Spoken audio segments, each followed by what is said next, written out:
What's going on, guys? Welcome to another edition of the Renegade Pop Culture Streaming Wars. I'm your host, Mike, and joining me on this panel, of course, is our founder, Kiona. Hello. We got Jacob, Hey guys, what's up?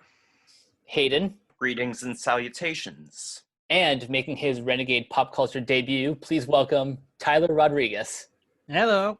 So, on today's episode, we have a very wide variety of films that were released over the past couple months. We have Magic Camp, Boys State, The One and Only Ivan, Howard, Black is King, Robin's Wish, Host, Radioactive, An American Pickle, I'm Thinking of Ending Things, Bill and Ted Face the Music, and Mulan. So, I guess we'll start with Magic Camp.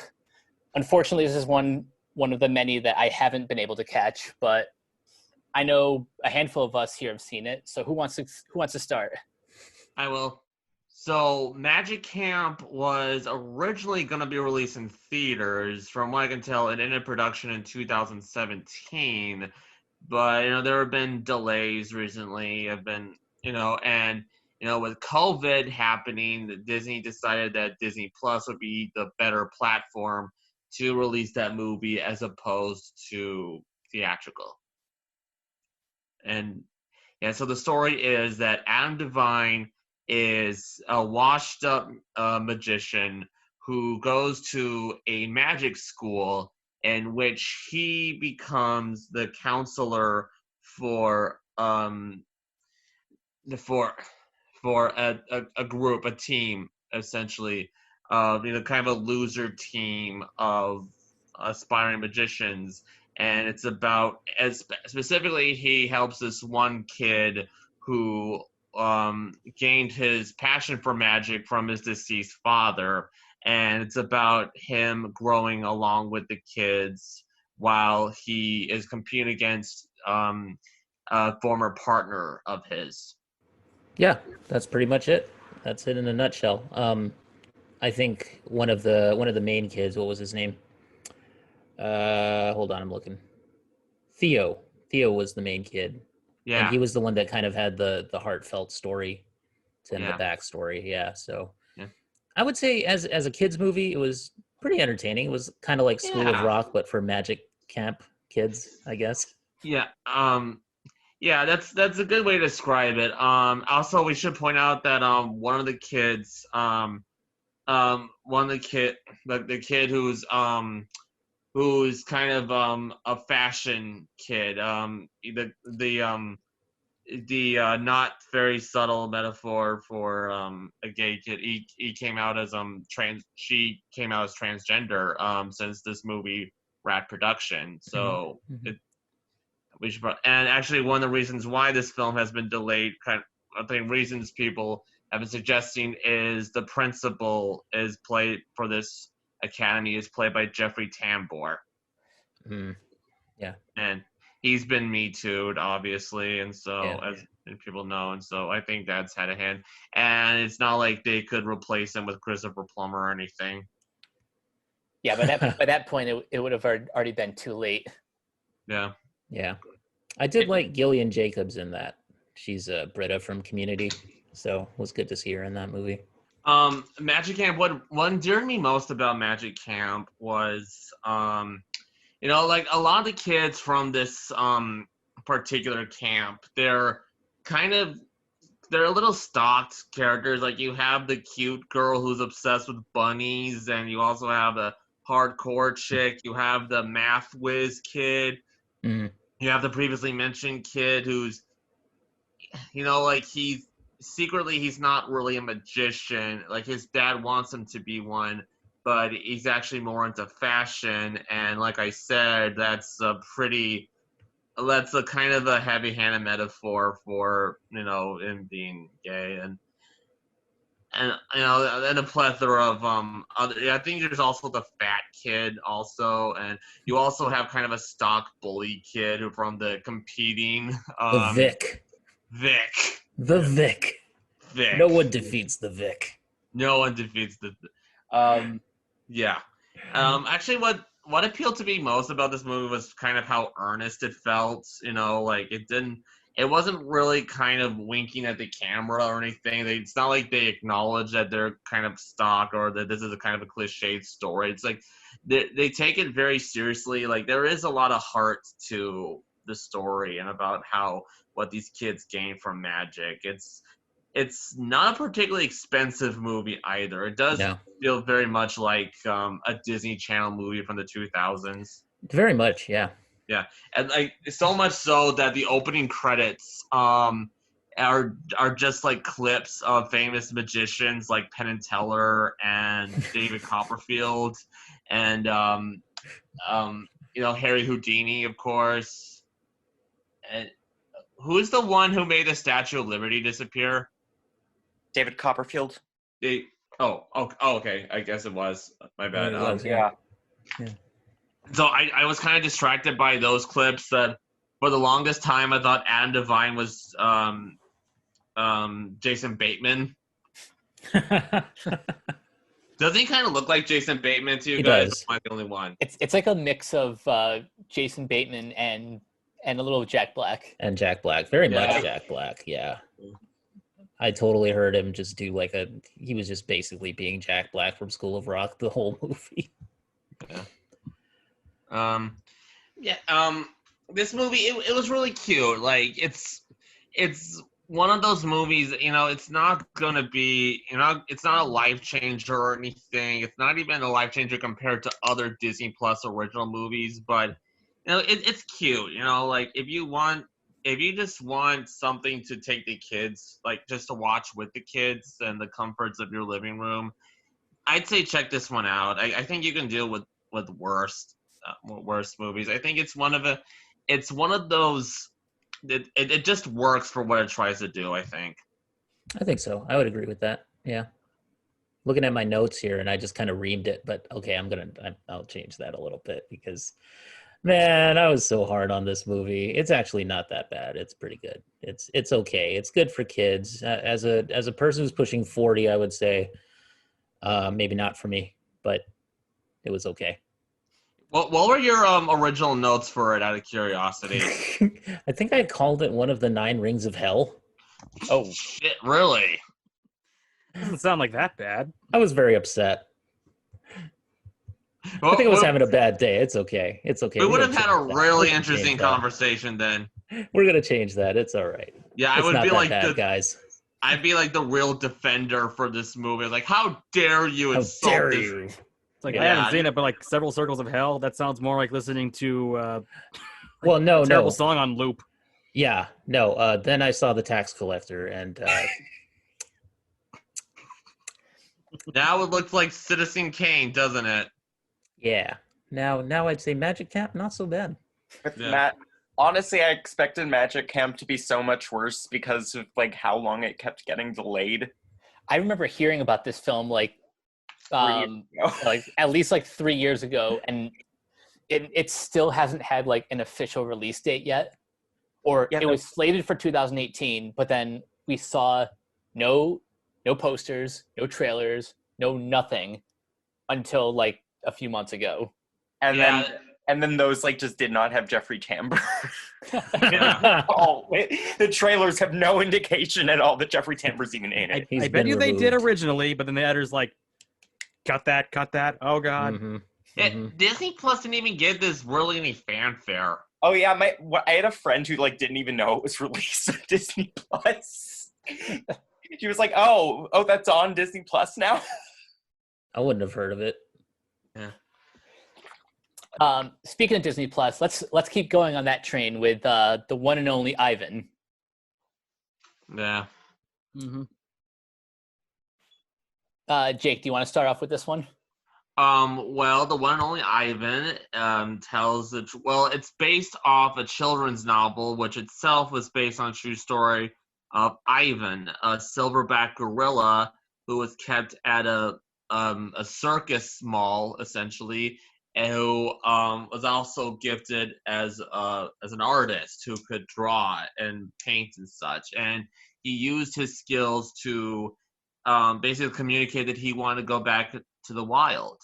He wanted to get out of his cage and such. And this one tells a slightly more fanciful, more heartfelt version of that, even more heartfelt if you can believe it, involving a baby elephant who also wanted to be free.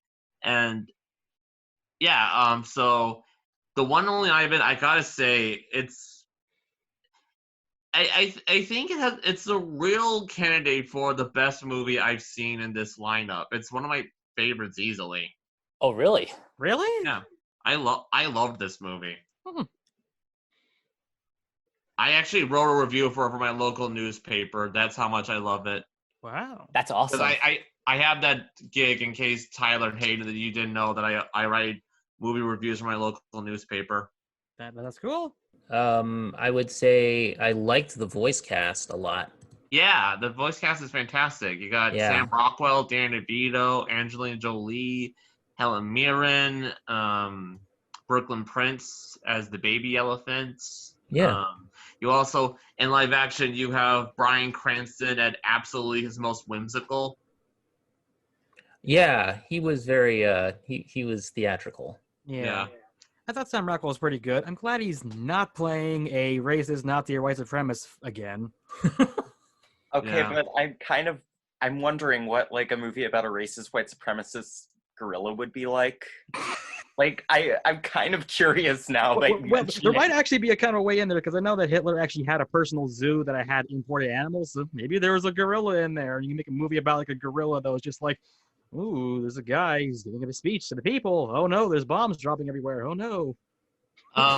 Yeah, the one and only Ivan. It's a movie that just has this innocence to it. Such a sweet. It has such a sweetness to it. I really felt like I was watching a Disney movie with this, and that's something I haven't felt from a true Disney movie in a while, at least. True, I can see that. Yeah, it's one of those I really do like these Disney Plus movies on a whole, except for Artemis Fowl, of course, because they do have that old nostalgic charm to them. It's like that's great thing about Disney Plus is that they have their movies on there that they don't think would really be big box office hits. They're a little riskier in terms of what they make, because they're not well-known IP. Basically, it's not a Marvel or Star Wars or their main live action. I know they have the Lady and the Tramp live action remake on there, but you guys understand. They're mostly original movies that's on there that don't really fall into these Disney brands. Yeah. Yeah. It is unfortunate though that like those sort of mid-budget movies are now kind of resorted to streaming services. Yeah, that's kind of the nature of it at this point, unfortunately. But maybe it's a better platform for them. Yeah, I can't really imagine these movies doing very well. Not even Magic can with its small budget. No. Yeah, I don't think it would have done very well in theaters. But you're right about the whimsicalness, though. It reminded me a lot of the 1994 Jungle Book movie, the one that's basically Tarzan. Like that kind of whimsy. Actually, I think it was an Angelina Jolie in that movie as well. Was she? I think it was really early on in her career. I remember literally nothing about the 94. I just remember Jungle that Book. it had sexy Mowgli, and that's it. Yeah, but it was very whimsical, very fun. It's nothing like the book, but it's fun. Didn't that movie have John? Wait, what? Lena Headey was in it? That's what I'm thinking. Lena Headey, excuse me. Not And Angelina Jolie. Sam Neill? Yeah. John Cleese? Yeah. Carrie John Elwes? Cleese. John Cleese. They had John Cleese literally say the words "bare necessities" once in that. As if to remind you, this is the Jungle Book movie. Yeah. And specifically Disney's Jungle Book. So, yeah, you need that recommendation to know that it's Disney's version. The one and only Ivan. It also. Oh my god, I remember that movie now. Yeah, you didn't remember it at first? No. Jason Scott Lee too. Yeah. It's the one and only Ivan. It also it tackles certain topics like poaching and animals in captivity, and I've heard complaints that it isn't as dark as it could be, but at the same time, I see this movie as an introduction for kids of this kind of tragedy, and it's just enough, I think, to let kids know that this stuff unfortunately happens, and it does it in a way that's not too dark. It kind of Mhm. it's just the bare minimum for which they might actually want to learn more about it, and Yeah. when they grow up and they actually start becoming aware of, actually might want to take action. And this movie, it wasn't something like Madagascar where it's just loud and it's the pop culture references and stuff. That's what I really liked about it. It's not there's no part where they're somehow driving a truck or something throughout the city. Yeah, pop culture references kind of become the bane of my existence in the last couple of years. Like, I just look at these. Yeah, the only thing that comes closest to that is when the Dan DeVito dog just randomly barks once. Yeah, it's fine. I didn't mind that at all. Yeah, that was every movie is allowed at least one toilet humor gag. Yeah, that's true. but Yeah. even that kind of brought me back to the time when a character farting was just funny to me as a kid. It's whimsical.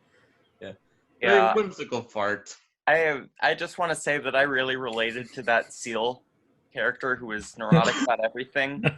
Yeah. I saw that seal appear and I was like, it me.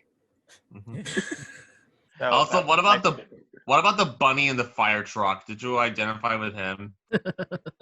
well, I can't drive, so no. So How about the animation in that? Like the animation for like all the animals and stuff, and that was really kind of cool. like the That fur was effects and everything was really good. Yeah, that was I was impressed by that. Yeah, for a mid-length budget film, it actually looked pretty good. yeah, it looked pretty realistic, I would say. So overall thoughts on this one before we can move on to the next one? About 6 out of 10. It's a solid film. It's whimsical, but it's not bad. It's a sweet way to pass the time. Especially lately. Yeah, exactly. I'd recommend it. I would say, especially again for the kids out there, definitely. Yep. Yeah, it's nothing harmful. Yep. Sounds like one that I should add to my catch-up list, because I'm usually a sucker for those more genuine, heartfelt kind of family films. Yeah, I see you liking this. Yeah, wait till if you want a really heartfelt movie, just wait till you hear Bryan Cranston in the movie say, "A gorilla who draws." He says it exactly like that. Oh wow! Yeah, it's straight out of like McGilla Gorilla level of acting. Yeah. Yeah. He hems it up. So that's nice though. It's nice to see Heisenberg has a heart. Oh yeah. Well, when this movie was announced 2 years ago, I didn't know it was based on a book, so I thought like a kind-hearted story about Ivan the Terrible. How's that gonna work?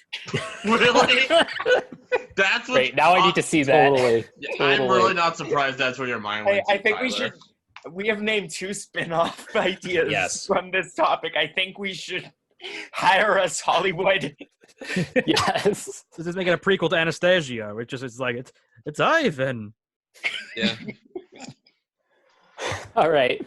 Moving on to something that I'm not even sure can be considered a film, more like a visual album, is Beyonce's Black is King. Yeah. Kiona, why don't you start off with this one?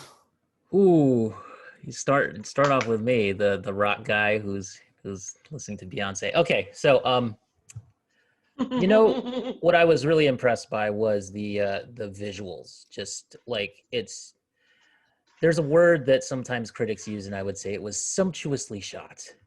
That's the word I would use. It was sumptuous, just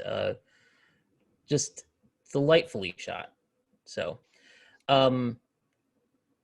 I think in terms of the themes, it was like the thing that really got to me was the ending, the last few minutes of the film where it's just like full on gospel inspired singing and Beyonce really comes to the fore there, and she actually really just shows like so much range.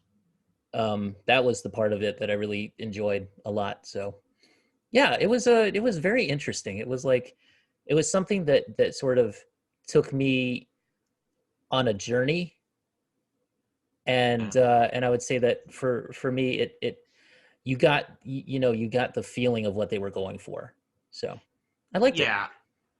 This movie is the visual version of a tie-in album that Beyonce did for last year's Lion King remake, for which she was also the voice of Nala in that one, adult Right. Nala. And she also, the song she's singing, that Spirit, that's the closing piece for this as well.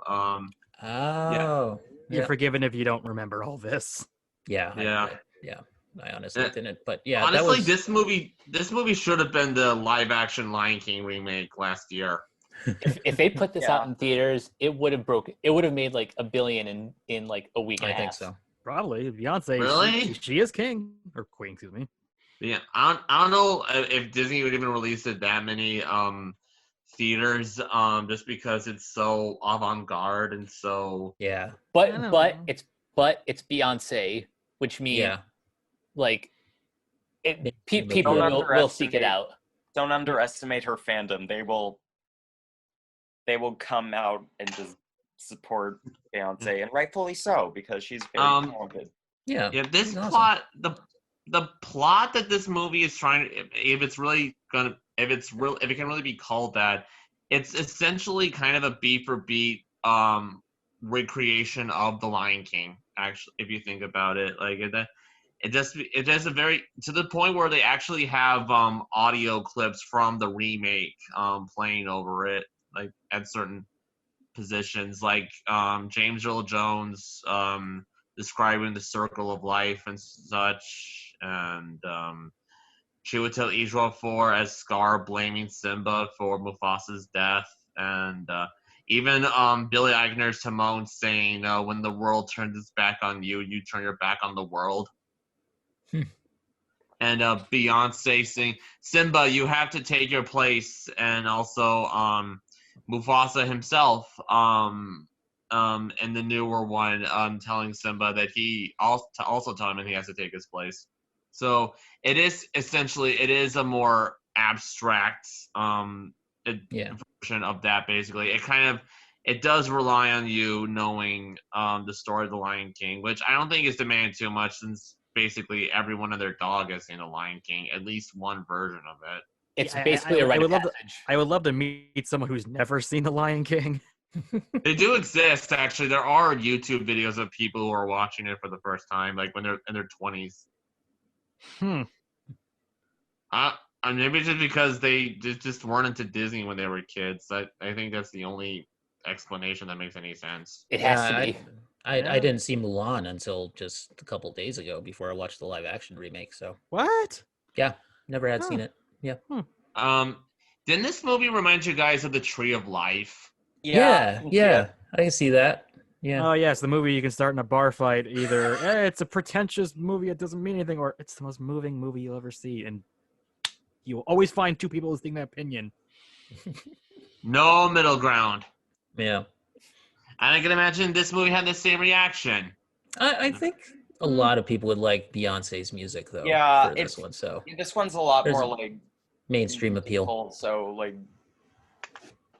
it functions kind of as like a companion piece to an album. So Yeah.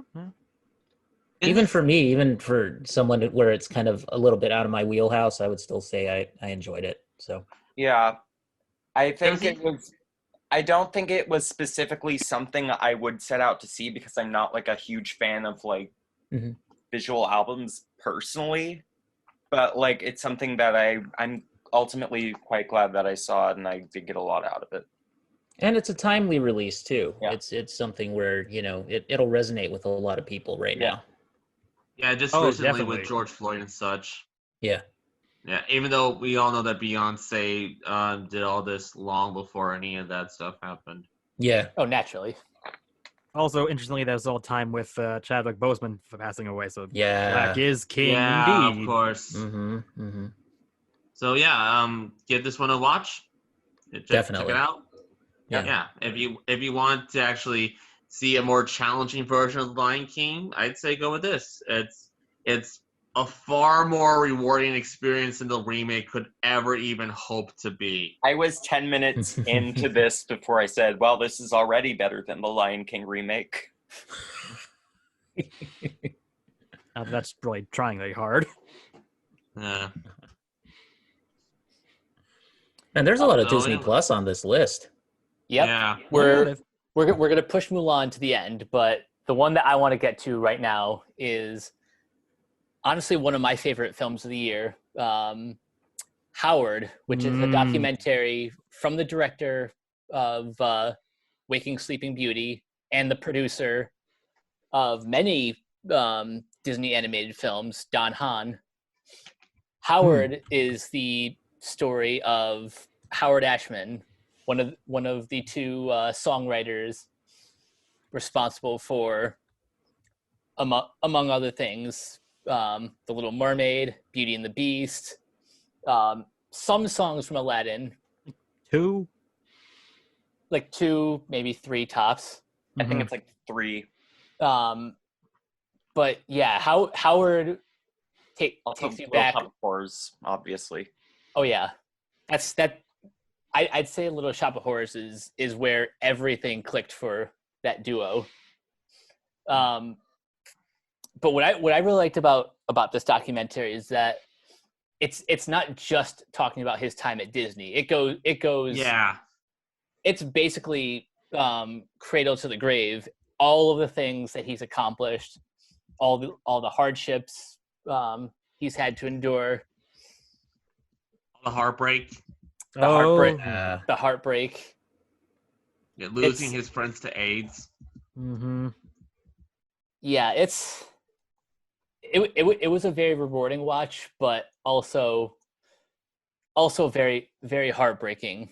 Oh yeah, I kind of knew that going in because it's like a very much expanded version of the segment in Waking Sleeping Beauty where they talk about Howard Ashman, and it hits about as hard, if not harder, than even that segment, and that part's actually pretty hard to watch in Waking Sleeping Beauty. I knew I was going to tear up watching this, and I did. So it just what point? Yeah, that's the thing. I knew exactly what was coming. Yeah.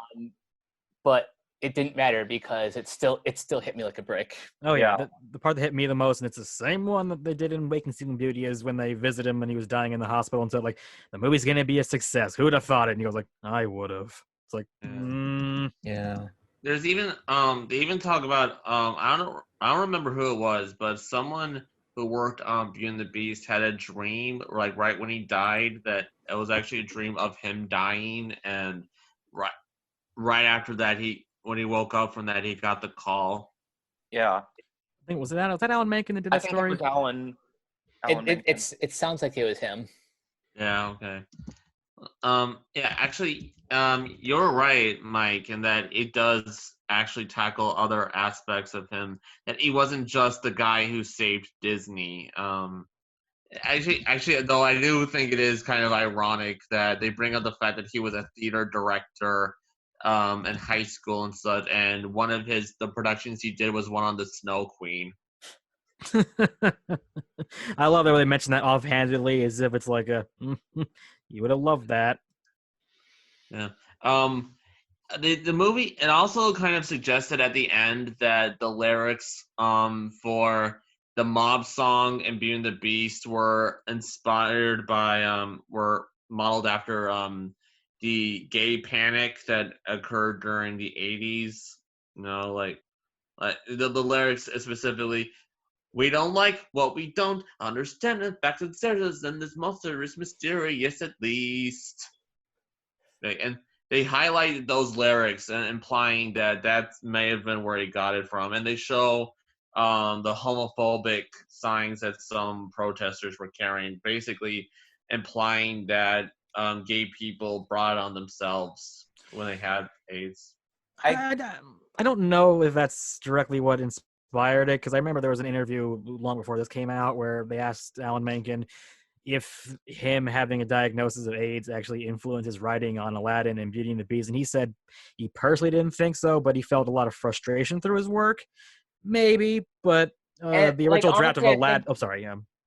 Yeah, I think even if he didn't do it consciously, that like the subconscious would be powerful enough to manifest a lot of what he was feeling.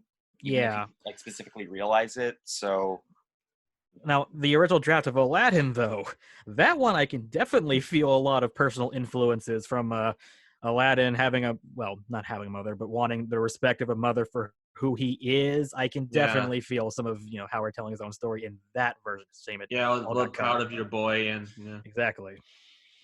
I just want to mention, like, can you imagine, like, what Howard Ashman could have done with Hunchback of Notre Dame, like, if he had, like, lyrics for that? Like, you think the original version, like, as it stands, is dark? Imagine, I'm imagining Ashman's version of Hellfire, or even the Bells of Notre Dame, and even just like, like Quasimodo as a protagonist. Like, if Howard Ashman were still alive, he would have found a way to turn the Hunchback of Notre Dame into another masterpiece. If not Beauty and the Beast level, at least on par with The Little Mermaid.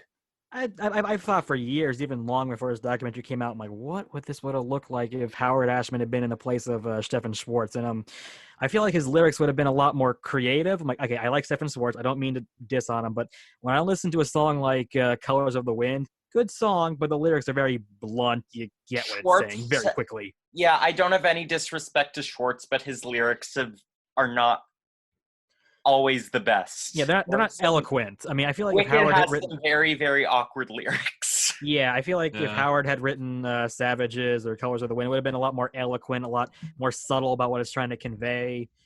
I don't know if it would be better. Like, I can't say, because I love Hunchback so much as it stands. I don't know what Howard would have made. Maybe it would have been great. I know that, but I don't know if I would have loved it more. Howard would have had something that would have elevated it on, like, because he took a lot of, like, not just like songwriting wise, but like creatively, he made a lot of the decisions that made the movies as great as they were. So. Oh yeah, it's like unlike Stephen Schwartz, like he had an active role in the making of like Beauty and the Beast. Like so many ideas of his kind of made it into the film that I'm sure he would have influenced Hunchback a lot more. He probably would have played up more the fact that he's lonely and religious persecution and that's small stuff like that.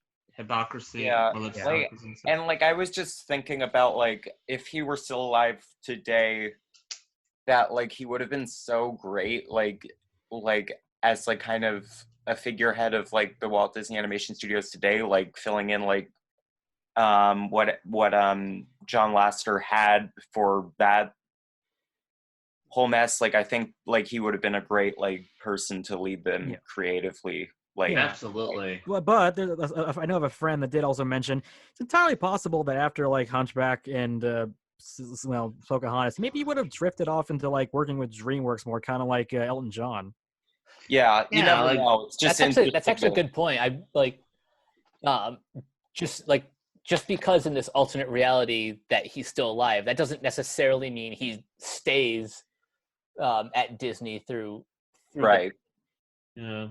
It's just interesting to think about overall, like just all the what ifs and. Oh yeah, it would have been a better world of music. I know that it's like when you talk about like a loss of a great musician like Buddy Holly or Patsy Cline. It's like, oh, I know there would have been so much more great stuff to come, but we'll never know. Yeah. Because like earlier this year, I decided on a whim, I just rewatched Little Shop of Horrors, and like for some reason, it never really hit me how great some of those lyrics are. I rewatched that the same weekend that I watched Howard, and oh my god, even after I watched the movie, I listened to both versions of I listened to like all three soundtracks. I did I watched the movie, then I listened to the 2003 Broadway recording, and then first Broadway show I saw. Nice. And then I listened to the Jonathan Gruff off-Broadway production, and like no matter what, Ashman and Menken's lyrics and music, like they were just so good in that show. Yeah, it brought me back to when I saw the Aladdin show about a year ago, I think in January 2019, and this might be a controversial opinion, but I actually think I like the Broadway show a lot more than the movie because of how much that beating heart is from Howard's lyrics. Like, part of it was "Proud of Your Boy." It's actually a fantastic song. It really hits you hard. That song and High Adventure, I think, are my two favorite Yeah. demos. Yeah, High Adventure is great. It's a sort of like snappy, quick little fun song, kind of like Be Our Guest, that I could have totally imagined being fun in the movie. But I understand how they had to cut the emotional bits to stick out with the more comedy bits. But I it's also, the same. in terms of demos, I also want to bring up the other ballad that was written for Little Shop called We'll Have Tomorrow, which makes a brief appearance in the finale. But like there was a whole original song that Seymour and Audrey sing like in like the second act, and it's a really and there's a demo of Howard singing it. It's a very beautiful song, and I do kind of wish that it would have made it into the show, but also like I see the point that like having two Seymour Audrey ballads would have been overkill, but Yeah. like it's a very lovely song if you get the chance to listen to it. Yeah, it also reminded me of, I think it was Paige O'Hara once said that his favorite song in the whole musical for Beauty and the Beast, it wasn't actually the title song or Belle, it was actually the cut song Human Again. He said this was my most powerful song, but they had to cut it. They thankfully brought it back in the 2002 re-release, which I really like. Yeah. Yeah, that song, it is important, despite what people would say, just because we actually hear from the objects what they want. You know, Be Our Guest doesn't really cut it. It's basically just them wanting to please Belle, but it's not really about their more innate desires. Basically, after being objects for so long. Yeah, it does clutter, I guess, the soundtrack a little bit because it comes right after Something There, right before the title song. Yeah, it's a little bit of a complaint you can make, but I don't care. I will say it does work better in the musical than it does in the animated film, even though I love that sequence. I love like the animated sequence. I just think pacing wise, it does kind of throw things off. But otherwise, the song itself and that sequence are both really good. Yeah, I see what Howard was going for, and if he lived, he probably would have been very proud of that.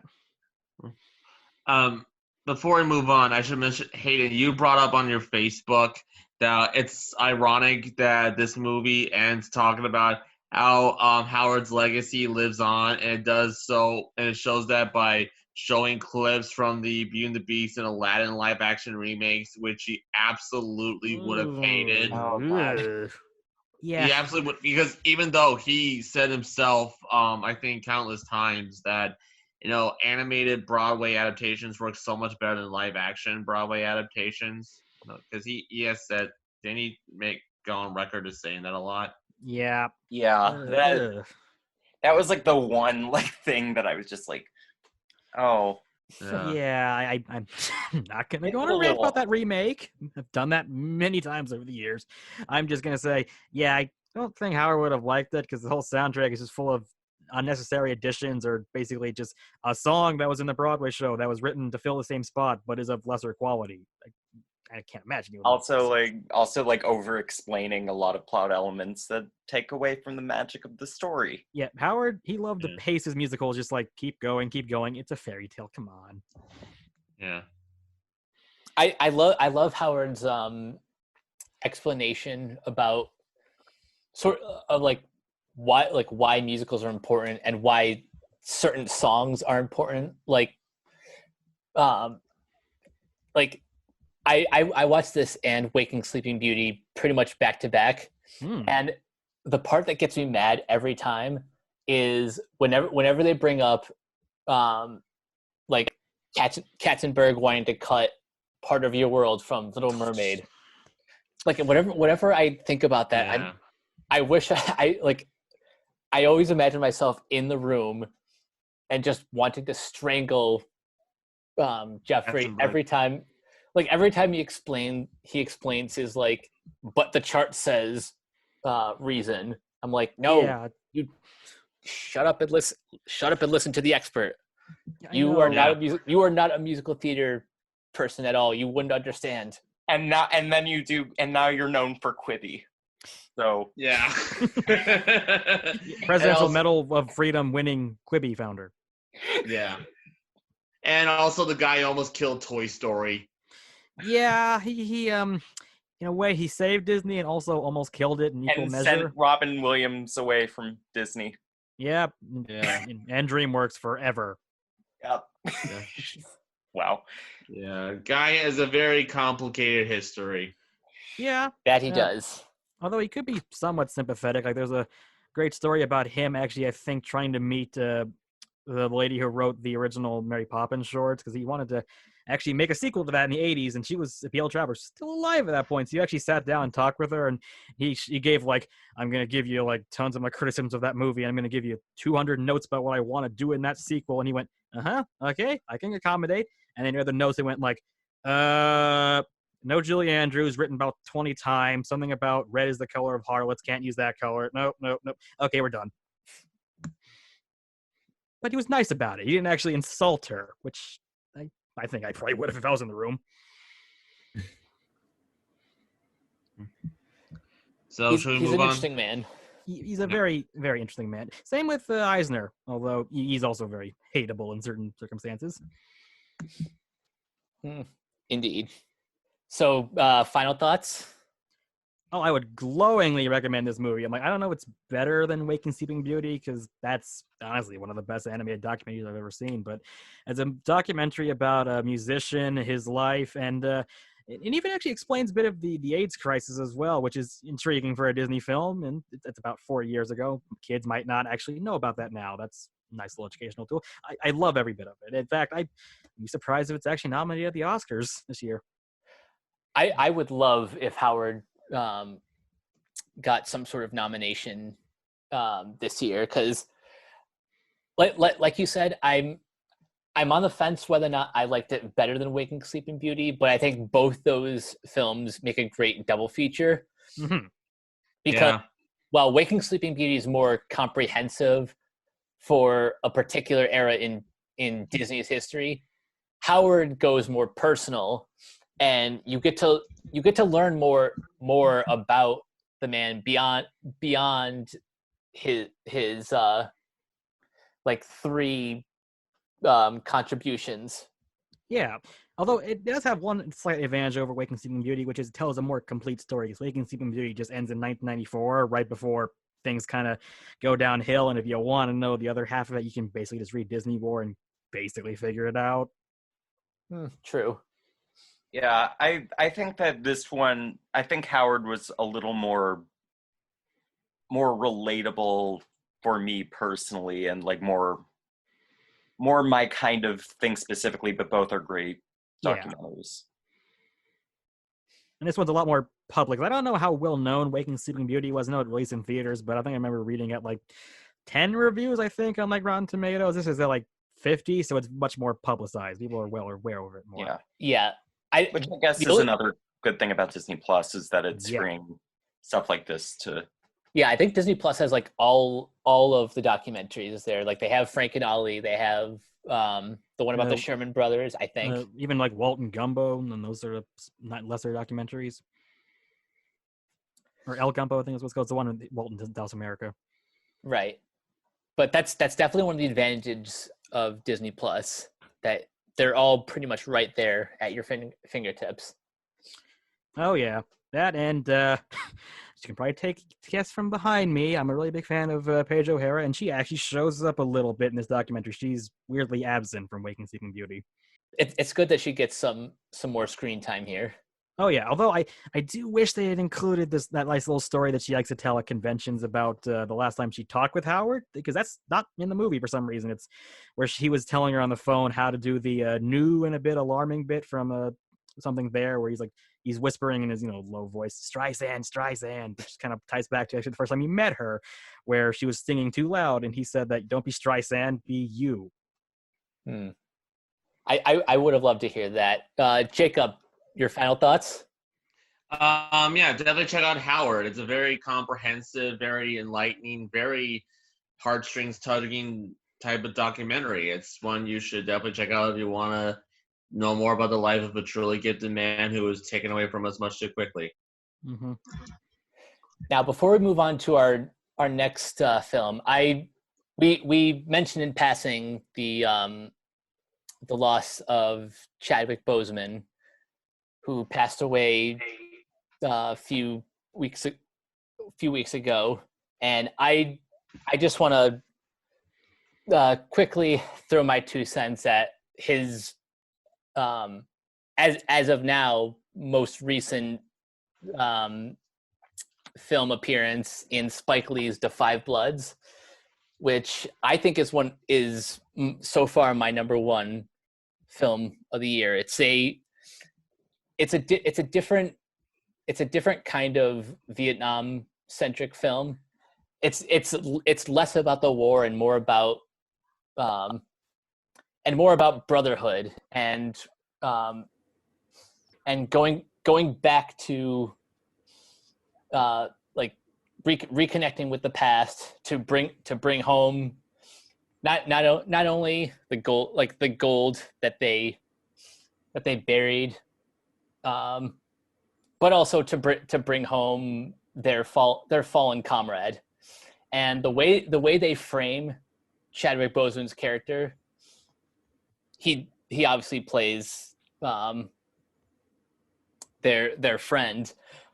Spike Lee cast Boseman specifically for his superhero persona, and I think that's pretty cool. And watching this the night that he passed, it hit me in a way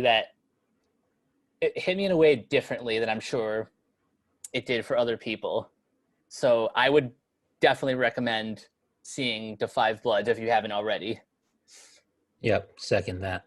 Oh yeah, I've seen it. I might not be the biggest fan of it. I thought it was some problems with it, but overall the acting performances are stellar across the board, and Chadwick Boseman in particular is mesmerizing.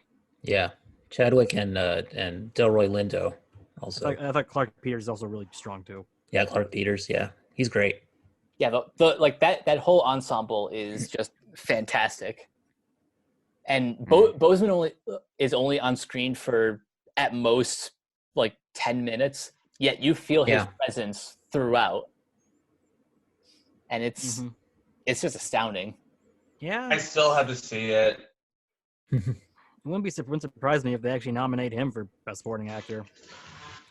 Yeah, Either that or the other movie that he did that's coming out on Netflix with Viola Davis. Oh yeah. Ma Rainey's Black Bottom. Is that gonna come out before or after the What If episode of Black Panther? It doesn't have a release date as of yet. But they did finish it, and it's set to have a Netflix release. So we don't know, but I would expect them to announce a date within the next month. Yeah. So moving on to the next one on our list, Boys State. Kiona, why don't you start off with this one? So Boys State is a documentary following 1,100 Texas high school boys who set up their own state legislature. And basically it's like a political sort of, what would you call that? It's almost like a, we had Magic Camp. This is almost like politics camp. Yeah. In a way. It's like its own debate camp? Like a debate camp, kind of, yeah. It's very... it's focused on the two different sides, which are not really analogous to liberal versus conservative, but it's like you have the nationalists and you have the federalists, and basically it follows a couple of the main kids on each side, the main boys on each side. Yeah, and they I might be mistaken, but I believe they split the kids up randomly into these two groups to create their own correct parties based on the So it was for me it was pretty intriguing. They were sort of the ones who came up with the idea last year, not this specific group, but the year before, the group had come up with the idea of Texas seceding from the country. And that made national headlines. So there was there's that whole kind of Yeah. yeah. It was like, I thought it was really interesting. Like, Yeah. it was interesting to see how different opinions are in like the current like young population, and like what they all think, and how they're able to like kind of come together and agree on like some things, and find like Mm-hmm. middle grounds in areas, and like try to win over others in like their own like mini election. I thought that was really interesting. You could see the tension between like those who were like the more nuanced kids and the more nuanced leaders, and you had like there was a lot of like it kind of surprised me that there was such like more of a like conservative sort of attitude. But I guess it being Texas, I guess that makes sense. But I mean, I was a little bit surprised by that. Yeah, like I thought it was really like cool, like kind of just seeing the process of that election, and like who like ended up like gaining most favor in that, and how politics one is like kind of like it's like unfortunately like kind of like a game where you have to like appeal to certain people, and hit their spots, and like put like your own personal belief. Sometimes you have to hide that. It's like a real life Lord of the Flies. Yeah. Yeah, it really I was gonna say, like, this kind of sounds like a Lord of the Flies, but in a more modern setting. It's more organized than overall than Lord of the Flies. Like there's no murder, obviously. Yeah, that's good. Well, it's they do kind of similar. That it is kind of character assassination near the end. There were nasty Instagram posts. Yeah. Like one of them like calls for impeachment. It was pretty bad, but it like did get pretty bad at sometimes, but at least they had like some form of decorum at times for the most part. Even though it did kind of get too far, like when they compare, when they say the black candidate looks like the cinnamon guy from the Apple Jacks commercials. Oh yeah. Oh man, yeah. There were some. Yeah, it made me a little nervous. I was like, "This is the future." Yeah, where in Texas was this filmed? Yeah, it's kind of I'm not sure. It's kind of bittersweet watching this movie because it's great that these kids are starting to think about what they want to do with their lives, and they're being taught that they could make a change and a difference and such. But it is kind of tragic seeing them kind of resort to the kind of bitterness and the kind of like the the below the belt. I do think it's good overall that like they didn't like try to investigate who made that post.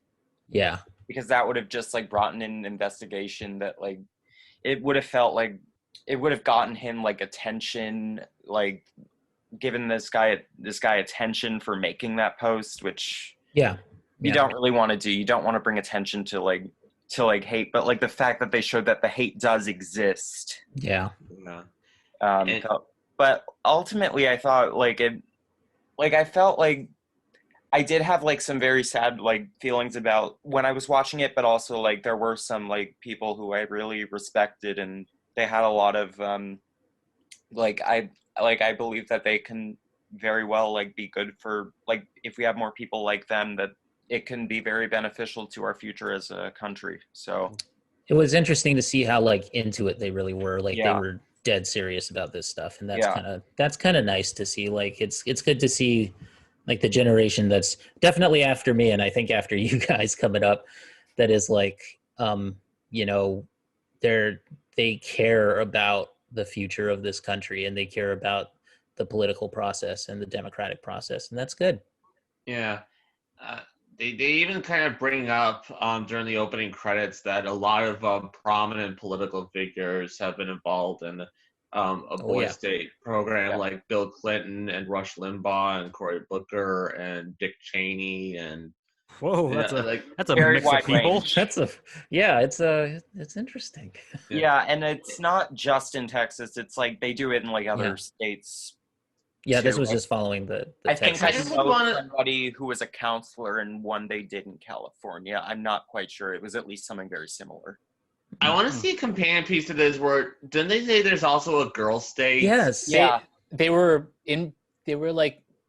supposed to make one this year, but because of COVID-19, production has been shut down. Yeah. Honestly, that problem I would like to see that. Honestly, like that girls' day probably is like more organized overall. Maybe a little more nuanced. Maybe a little Yeah, less. Maybe a little less like a because, frat like, party. Yeah, because like boys at that age are like, I mean, I'm not like saying like that they like everybody is one way or the other despite that, but like at that age boys tend to be less There was a lot of mature than girls. there was a lot of like, let's beat our chest and chant slogans at each other And also, teenage boys aren't exactly the kind of group I would turn to and ask them where they think about abortion. Yeah, it does. Yeah, or also about like stuff like gun control and such. yeah, maybe not. Yeah, maybe. I do. That was my favorite Perhaps. scene where one of them, they're like, I don't know what topic was. I think it was gun control. I think, and at first, like they're kind of booing at him, but then he explains his point further, and they start to say, yeah, that does make sense.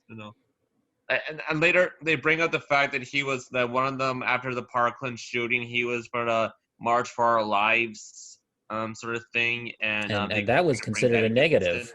Yeah. Well, by the other side, By the other side, at You least. say that the one who organized that is like an extreme anti-Second Amendment radical, basically, and he says, "Look, I don't necessarily agree with her, but we agree on this one thing, that gun violence is a serious problem in America." Yeah. Also, like I thought it was interesting when there was a guy who was saying like a pro-life stance like on stage, but like, and it turned out like he's like, I'm actually very pro-choice in real life, but like I need to get some like votes from other people. Yeah, Like, well, he was playing interesting. the game. Yeah.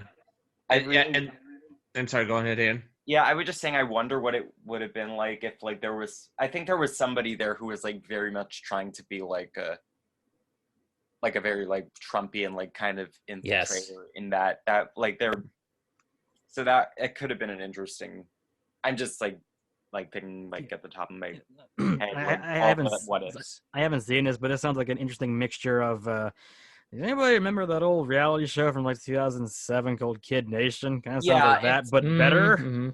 Yeah, I vaguely remember that too. This has like actual like adults like kind of supervising them to make sure they don't go too off the handle. Yeah. And start like killing each other. They're buying each other's heads off. Well, then it really would be to yeah, especially like a kid, a progressive kid isn't being assaulted by another kid who has a Ronald Reagan action figure.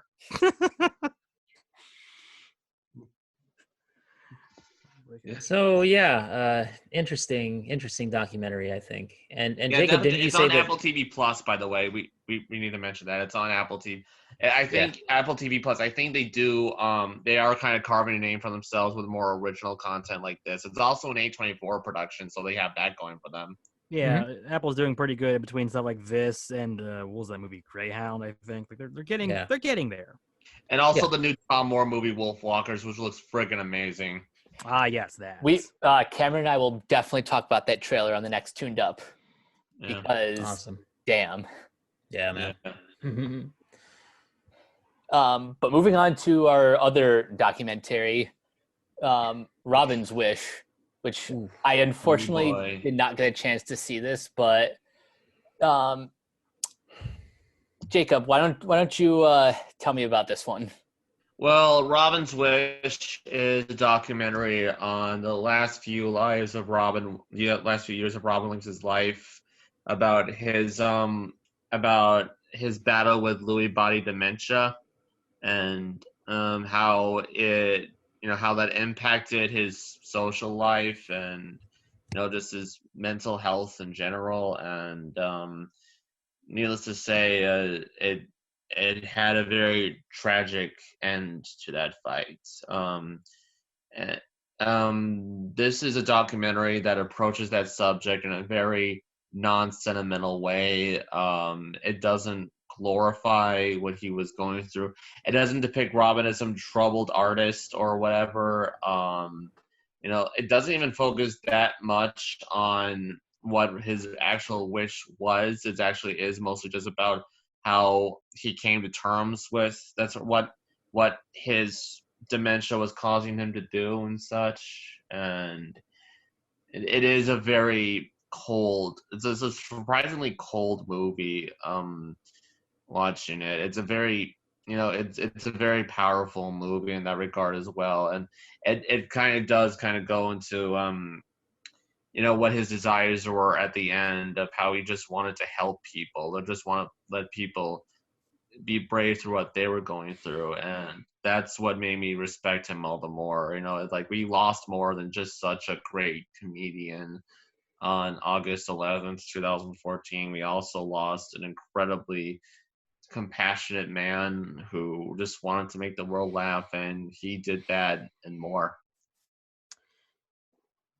How does this exactly compare to that official documentary about his life that HBO did a couple years back? I think it was called Come Inside My Mind. I have not seen that. That was more sentimental, very sentimental, actually, from what I recall. Yeah, I haven't seen that one either. I'll have to check that one. Kiana, what'd you think? I loved Robin's Wish. I thought it was very, very good. It might be perhaps my favorite movie on this list.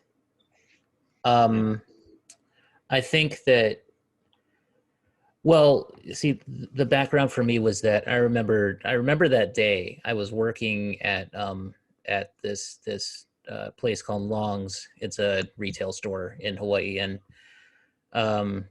in the middle of my shift on my break, I looked at my phone and I saw that alert that came up that said that Robin Williams had passed away. And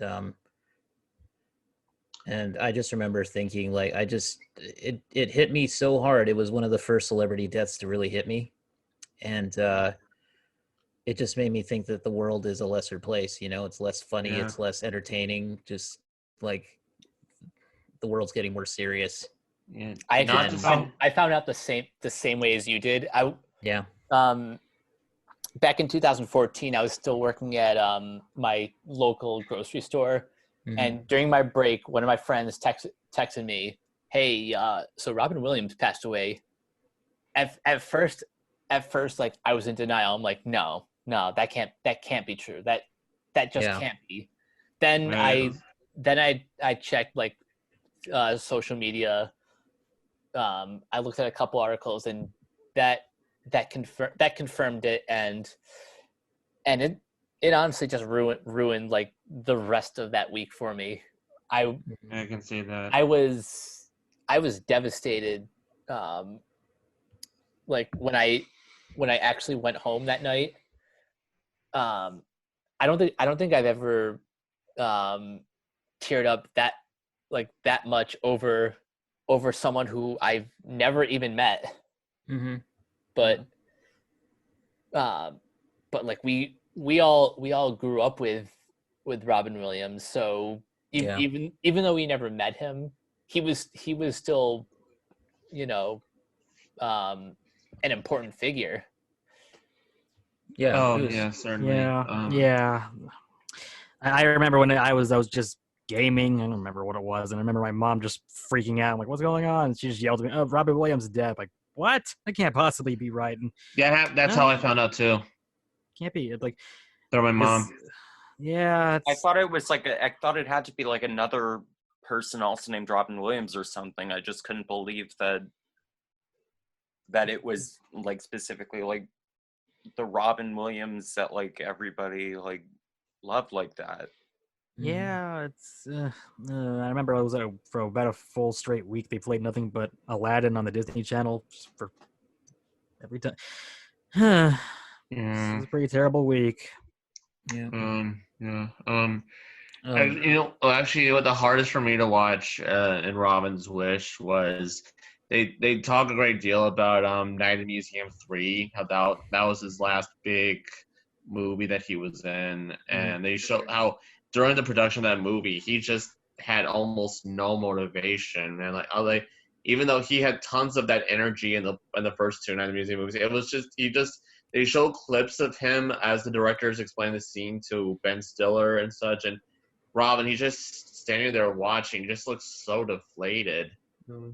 Because okay, for most people, they probably grew up with him with Aladdin. For me, it was actually Night at the Museum 1 and 2. I know they're not great movies, but he is great in them. So I've never seen this. Basically every. I never saw this footage before, but like the way you're describing it, I don't know if you want to watch that. Yeah, one of my favorite movies with him, two of them actually are so hard to watch him in now. It's World's Greatest Dad is very difficult to watch now. I won't say much about it, but there is an aspect to the main plot that makes it a very uncomfortable movie to sit through at this point. And also, I love Death to Smoochie, which has another scene that a little bit unfortunate with what would end up happening to him. But like those are like probably some of my favorites of his, but I don't know if I can like watch, especially I don't think I can watch World's Greatest Dad ever again. That's a great movie. I watched that like during the week that he passed, and wow, he is great in that movie, but the movie itself is a very, very uncomfortable watch. Mm-hmm. Yeah, the only positive. It's already uncomfortable, but like knowing what happened just makes it like way like it goes like beyond like I can't do this anymore. Like I can't get through that ever again. The only positive that happened that week is when they showed that famous episode of Inside the Actors Studio with James Lipton that he was on. That he's the only person that ever made James Lipton actually laugh. Played that the whole episode the week that he died, and it's one of his best like comedic, like not even routine, just interviews, and happy I saw that. He was amazing at just performing off the cuff, just coming on stage and just like, just improvising. He was amazing at improvisation and like, and like people forget too that he was a great dramatic actor as well as a comedian. Yeah, Good Will Hunting. Good Will Hunting. You had Insomnia. You had like Dead Poet Society. I mean, like also The Fisher King. Oh, that too. Yeah. But you mentioned Good Will Hunting. That scene where he's going on about it's not your fault is now impossible to watch. Yeah. Yeah. Also, another scene that's hard to watch is when he's freed as the genie in Aladdin. Oh, every time now I see that, I can't help but tear up. Yeah. Another thing that like the documentary didn't touch on, but I thought was actually very interesting because I watched it like soon before I watched the documentary was Kevin Conroy was on a podcast where he talked about how he was actually also roommates with Robin Williams. What? Really? Yeah. On Michael Rosenbaum's podcast. Inside of You. Yeah. Yeah, it was really interesting hearing him talk about like his relationship with Robin too. So I'd give that a listen as a companion piece. Yeah. The document also brings up the fact that he flew to Afghanistan to entertain troops. Yeah. And he would speak to amputees and such. He would talk to them, trying to give them the courage to pull through. And then he wrote like in a journal. He would say in interviews of how much that helped him. Like with his conscience, helping these people who are also struggling. He would say that to his friends, how much he identified with them. So that was, I think, probably their first clue with him that there was something to him that he didn't often show. Yeah. And I think that his wife is continuing, that's his wish. His wife is continuing on the work to understand Lewy body dementia, which is what he died from, and the root cause of it. And I'm going to leave a link in the show notes for people that want to donate or research or learn more about the disease. So absolutely. Yeah, I hope that I hope that more research is done, and I hope that more funding is put forth in that respect. And There was something that was killing him that he didn't even know was killing him. Yeah. Yeah. Well, the worst thing is, even if they do cure it one day, you're always gonna go, but it was too many years too late for him.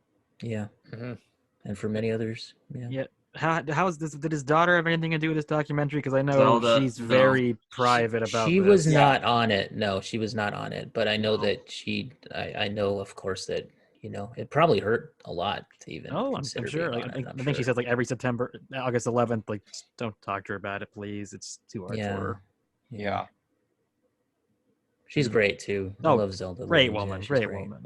Yeah. And also, yeah, there are also, I kind of did relate to Robin in some instances, like when he would get anxiety, when he would kind of jump to conclusions, and I have a habit of doing that sometimes. And the only thing is that not to the extent that I would suspect of having that kind of dementia. So it's a very humanizing look at a man, because he was a very down to earth guy. That how much he would always prefer to live in a neighborhood, and how he always loved to perform in front of crowds, like in the park and such. And he was just a great man who just happened to be famous.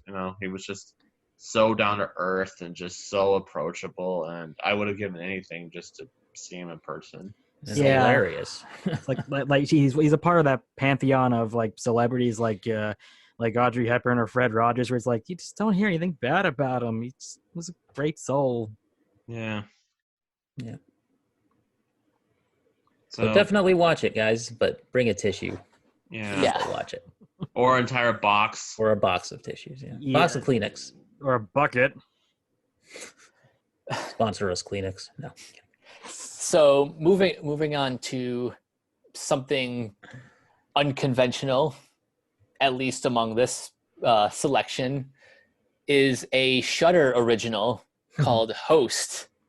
Now, I have a very specific reason for having not seen this yet.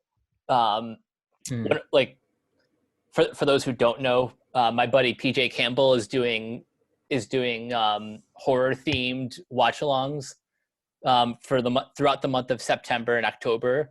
He calls it the Scary Movie Squad, and one of the nights is a double feature with Host and Haunt. So I am looking forward to that being my first time experiencing this movie. But Kiona, why don't you tell us a little bit about this one? So this is a Shudder original, and so you need a subscription to see it. It is a found footage horror flick. It's less than an hour long, and it's basically about a group of friends who they do an activity together during quarantine. This is set during the quarantine that we're all living through right now, and or especially back then when they made it. And they basically all get on Zoom and they try to do a group activity together to maintain their bond. And one of them has the bright idea of getting a medium involved, and let's have a seance and summon a spirit, because won't that be fun over Zoom? Yeah. Sounds like a good idea, guys. Like, let's all bring out our candles right now. Well, it would have been fine if they all like realized that they should have taken it seriously. Yeah. And they just didn't pretend to be visited by people that they knew who died. Yeah. So Hayden, this was actually your suggestion. You suggested we watch this for the podcast, and I got good pick, man. Really good pick. Yeah, it was cool. This movie, one of the first ones I can say in a while that genuinely scared me, and it's this movie really it got under my skin in a way that I haven't seen in a long time. Now I have to ask, when did you watch this? Did you watch it at night? At night. Yeah, I watched it at night also. Yeah, at night. Yeah. And SpongeBob voice at night. Except the Nosferatu was not in this one though. Yeah. But was it slime? But like, I think the reason that I suggested it was because like it is like right now where we are in the film industry, where like we're needing to do like a lot of things via Zoom and we are like, now. Exactly, and social distancing, and I find it interesting that they do a movie based on the circumstances going on right now and release it and turn out something like surprisingly very good. Because and the actresses in this too, like they pretty much just use their real names for this, right? Yeah. Like their It's like real what they first did with names. Blair Witch. Yeah, what they did with Blair Witch and Paranormal Activity. Yeah. Oh, And the interesting thing was this was actually intended to just be a short, Yeah. but they expanded it to an hour long exactly, which would technically make it a feature under Academy rules and like for instance, but it's like and it works for the format. Like I think making it any longer would have taken away some of the impact. The fact that it's so short and so intimate like makes it really like kind of work, and they make the best of like what they're doing right now and what we have to do in the situation.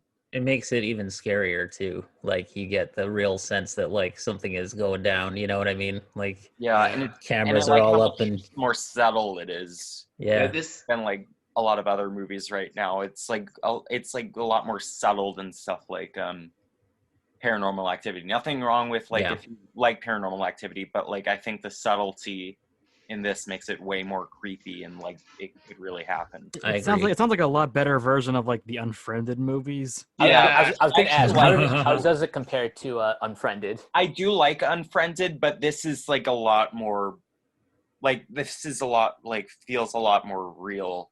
Me personally. Also, it was made in the UK for the record. So all the actors. I can see that. Is this the first ever feature film about the pandemic, or is it basically, yeah? I would assume so. It's at least the first one getting some like traction. And it's like the first movie to have been written, casted, acted out, edited, and distributed. I think all the steps of the production process after COVID hit. Yeah, I'm pretty sure. Like if it isn't the first one, I'll be genuinely surprised. Yeah. Guys, I also have to bust in a technicality. This is not a found footage movie. Oh, okay. Because none of the characters are recording this. Are they recording it? Are they? I guess Zoom. You know, they could like record it. Records it.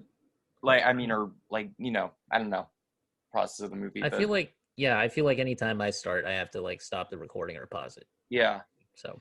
Perhaps technically. This was a non-bullshit horror movie, I thought. Like it was just a straightforward, like no, it doesn't really bombard you with exposition or anything. It's not a whole lot of backstory to this spirit that they're talking with. It's just nope. And it feels very gradual and like it flows very naturally like into one scene into the one moment into the next. It doesn't feel like and how they foreshadow it.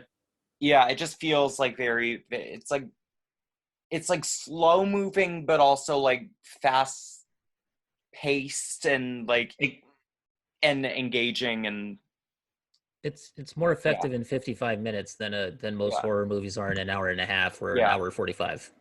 It's like I said, it's a straightforward. That's what made me scary so much is that it was just a pure horror movie, and we see just a precious few amount of those. Yeah. In under an hour. I'm actually struggling to think of the last time I saw any movie that was actually just 60 minutes. Yeah. They're out there. Yeah, usually films of that length are either like direct to video animated films or I don't know, but 60 minutes for a horror film, that's certainly rare. Yeah, even if you don't like it, you've only wasted an hour. Yeah. Yeah. It's kind of a win-win for everyone. Yeah,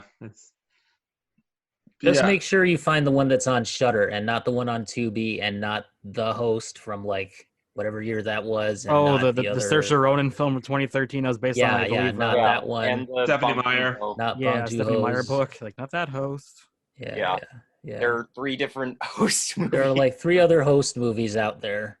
Oh, Of varying Just make sure quality. you go on I Shudder. think that's like a friend that once ordered like The Thing, but then he got The Thing 2011. It's like, I didn't order this thing. I wanted this thing. Like there are literally like 5 movies out there called "Deliver Us from Evil." Oh no, the worst one was I think it was in 2015. The same weekend there was a horror movie called I Saw the Light, and then there was the Hank Williams movie called I Saw the Light. The same weekend. Oh God. Are you I can beat serious? that. No, I'm You not know what kidding. I can beat that with? There are 2 musicals that came out in the same exact year based on the same exact source material called The Wild Party. Oh. And they're both 2 completely different shows, but like same exact year, same exact content, and both share similar song titles, but they're both totally different musicals. Oh yeah, that reminds me of like wow. a great childhood story of like my mom wanted to watch Mystic Pizza, but she accidentally ordered Mystic River. So, well, these are 2 different movies. That was like when is that like another Dennis the Menace sort of thing? Kinda. Dennis, yeah, where it's like both an American and British cartoon character named Dennis the Menace happened to debut on the exact same day. So yeah. Anyway, The Host. Yeah, definitely give this one a watch. It will. Yeah, it will scare you. I am very much looking forward to this one. Yeah. I'm gonna watch this thing now. I short, never actually so- knew much about it. I gotta see this now too. It'll make Very you want short, to too, go on a so, Zoom yeah. meeting right afterwards with your friends. Right. Yeah. There you go. All right, moving on to a movie that apparently is not as cool as the title sounds. Radioactive. Oh boy. And is also not the title of a song by Imagine No. Dragons. It's not in the movie. It's Tyler- not in the movie either, by the way. Tyler, why don't you tell me about this one? Okay, yeah. Where do I start on this movie? It claims to be a biopic of the famous scientist Marie Curie, the woman who discovered, radium and plutonium, but it's based on a 2010 comic that's basically a fictional story about the relationship between her and her husband Pierre. This is both not said in the movie, and 2, if you're a history buff like me, this will be a problem because it actually sort of downplays how impressive a woman Marie Curie actually was, because she was actually a very humble woman that actually dedicated like the money from her Nobel Prize to like other scientists and like refused awards because she thought that just devalued the work of her and other people.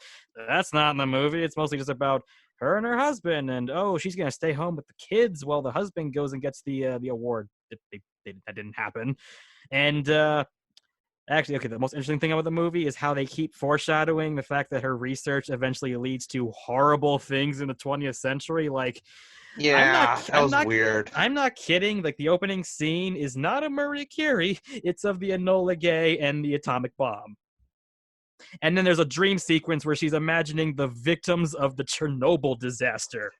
Yeah. What? Yeah. As if it's almost Another subtly one- saying this woman's discovery led to these horrible events. Kind of a jump there movie. Yeah, it's like she died in 1935. I believe the first like atomic splitting of the atom was until like 39. So you can't even say it's like, oh, she saw it coming. Like, no, she was dead before this even was close to happening. Yeah, this movie. Yeah, those parts just took me right the hell out of it. Those are also the only 2 really notable things about it, because those stand out like what the heck. Like, the most notable image is Hiroshima fading into her hair. That's What? yeah. I don't remember that. It's like somewhere near the beginning. I think it's like the first 5 minutes where it's like the first shot of the movie is like the Enola Gay, and then it's like it cuts to the bomb, and then it cuts to a kid throwing a little like plane, and then Actually, it cuts to the no, explosion. That wasn't at the beginning. I think that was in the middle. I guess sworn that was the beginning. No, the beginning was when she's an old lady and she's dying. Oh yeah, it keeps flashing back and forth like your classic like. Yeah, biopic and also movie. the movie, to its credit, also it kind of credits her for chemotherapy. How in the 50s, like the first patient for chemotherapy was a little boy in America. Yeah, I think that's true. But again, the movie focuses a lot more on like what comes down the road than actually her work, which is bizarre. It's like if you made a movie about Karl Marx and it's about his dreaming about like Stalin's massacres. It's like, I don't know if that's a smart move to make. It's not because Marx, like wasn't Stalin explicitly based on Marx's teachings? Well, Nah, he wasn't really an ideological guy. He was more just about power and security. I think Lenin Was much more a Marx. believer, yeah. Huh. But it's just strange to see so much of a focus on the after effects that really you could say you could blame as much like Ernest Rutherford's work for like the atomic weapon, or obviously Einstein. Like, I don't know why you're going to focus on Marie Curie. Yeah, that was a little bit weird. Yeah. I would say for me personally, I think I'm the outlier on this one because I actually kind of liked this movie. I mean, this movie was all right. I can kind of see how you can like it because the acting's fine. Like, it's what was it? Gone Yeah, Girl I think lady, Rosamund Pike. Yeah, she was great. Yeah, she was great in this. And same with Nice. Sam Riley, who's the Pierre. Yeah. Like, it's the acting is good, and the chemistry is actually really good too. So you can kind of just push part of the weird asides and focus on those two. But at a point, it's like all the cliches, like every single biopic cliche is in this movie. It's like, oh, there's a dramatic scene where she's gonna take a coffin like a handkerchief. Oh no, there's blood. Oh, she's giving a speech. There's one guy that's gonna stand up and clap, and everyone's gonna clap with him. Like, all of this is in the movie. You said it starts out with her as an old lady and flashing back, and I suddenly thought again of Walk Hard going, yeah. Yuri needs to think of her whole life before she's... Yeah, it's if you've ever seen Walk Hard, you're gonna just start laughing. We just like, yep, this is gonna happen. Yep. And there's another part where she's flashing back to when she's a little girl and her mom is dying, and like she tells her, "Don't ever be afraid" or whatever. Or you have to fend for yourself, basically, like that kind of bit. Yeah, there's a lot of really unsubtle. It's like, it's really hard to be a woman in science in the year 1898. Like, there's very, very blunt lines where it's like, we're going to tell you the theme. We want you to understand. Good Lord. In the group chat, I jokingly referred to this as a dryopic because it sounds like it's like all the cliches that you see from like all these other biopics, but it also kind of sounds like this has no like levity of any sort other than just apparently laughing at the absurdities. The only levity, there is one levity where Pierre, he has that box and he has all these things that radiation would inspire, like radioactive chocolate and radioactive matches, and like it was like it's just kind of like hokey kind of thing. So like, you know what? The most surprising aspect of this movie that legitimately shocked me was when I found out who directed it. Yeah. Oh, when I saw the director, I'm like, what? No. Marjan Satrapi? Yeah, the guy who directed Persepolis? Like, the lady. What? The lady who directed Persepolis is the girl. Oh, that's a lady. Oh my god, sorry about that. That's why I liked her visual style in this movie, and I kind of liked like certain things about it. Like, I liked that too. I liked that. There are flashes and that do hint of it aspiring to be a better movie, but it just never really. Wait, Anya Taylor-Joy's in it too? Yep. Oh yeah. Actually, here's the weirdest part. She's her daughter, and then it's like one scene she's a baby, and then just next cut. Oh, it's Anya Taylor-Joy. It's like there's no announcement that she's now played by a notable actress. It's jarring. Yeah, slightly disjointed, I would say, in certain aspects. I think for me though, there's a certain context to it because, like, for one of the reasons why that I kind of enjoyed watching it and watching Rosamund Pike's performance is because it was the night where I saw New Mutants in a drive-in theater, and then after that, I got Mike's message in the group chat about Chadwick Boseman dying, and so I was like in tears the whole night. And then there's that scene in the movie where like Rosamund Pike is like just like wailing because her husband dies, and it just, to me, that part kind of hit me. So I don't know. It's just her performance, I guess, that Also, really worked. like the movie does also bring up interesting topics, but it doesn't really run with them. Yeah. Like it kind of hints at her atheism in a sense, how Mhm. she didn't believe in an afterlife and such. Yeah. And also her husband kept taking her to like this spiritual place where it was what was the kind of thing that what was the kind of lady that you think to, like a witch doctor or something? Something like that. Something like that, like a medium And almost. she just kind of rolls her eyes, as sort of thing. But then later, after he dies, she comes up to him and afterwards says, "I have to talk to her. I have to talk to him again. Please let me know that he's Yeah. somewhere else." And I thought that was kind of an interesting arc, but it doesn't really go Good moment. anywhere. No. Yeah, they also never focus on her Polish like heritage and nationalism, and that kind of was Yeah. actually a problem back in the day because they'd be like, oh, she's not French. Yeah. Yeah. They only kind of gloss over that. Yeah, there's a lot of things that come up and they're just kind of pushed to the side. Yeah. I do have a question though. Would it have been improved if it turned out like that Marie Curie was pulling in Amy Elliott Dunn and just as like a long monologue about Probably. Although, like, it would have to be the husband because the way the husband died was, spoiler for history. Yeah. Is he didn't die from radiation sickness. Although the weird thing is, there's a scene where he's coughing into a handkerchief, where it's like implying he's dying of radiation sickness. Oh, don't worry, he isn't dying of radiation sickness. He gets like freaking his head crushed by a freaking car from the cart from like a horse. It's kind of random. Yeah. Yeah. After he's had too much to drink, yeah. Yeah, it's like if you handle this poorly, it kind of can come up a comedic, just how random he died. Unintentionally funny. Yeah. Well, bit of a miss. Yeah, she's good in it, but She's good. There's only so much she can do with the material. Yeah. It's enjoyable. It's entertaining. Check it out if you just want a straightforward biopic. Just don't expect that much more out of it. I'd actually go farther and say I actually much prefer the 1954 movie Madame Curie with Greer Garson. I thought that was actually a better movie than this. It's on Amazon Prime if you're really curious. Yeah, it's for free. It was, I think Amazon thought it was going to be one of their flagship movies because I saw it advertised at the very top of the page for about a month. And yeah. I remember seeing those advertisements too. I think they were trying to Oscar bait that one. It's not going to work. You never know. I mean, maybe she'll get one for Best Actress. You never know.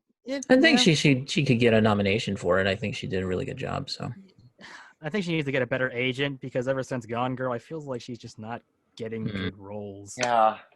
Hopefully she turns things around. Oh yeah, I love her as an actress ever since I first saw her in Die Another Day, but she just doesn't need to get better roles. Oh, and the last thing I'm gonna say is the movie would have been improved if they took it like that classic Simpsons gag where it just like instead of dying, she just turned into the 50-foot like Marie Curie and starts crushing Tokyo. Like the Japanese are like, "It's the Curies, we must go." Now that I would love. Yeah, that would actually make sense to blame her for what happened in Japan. There you go. Now, speaking of absurdities, this next one is, oh boy,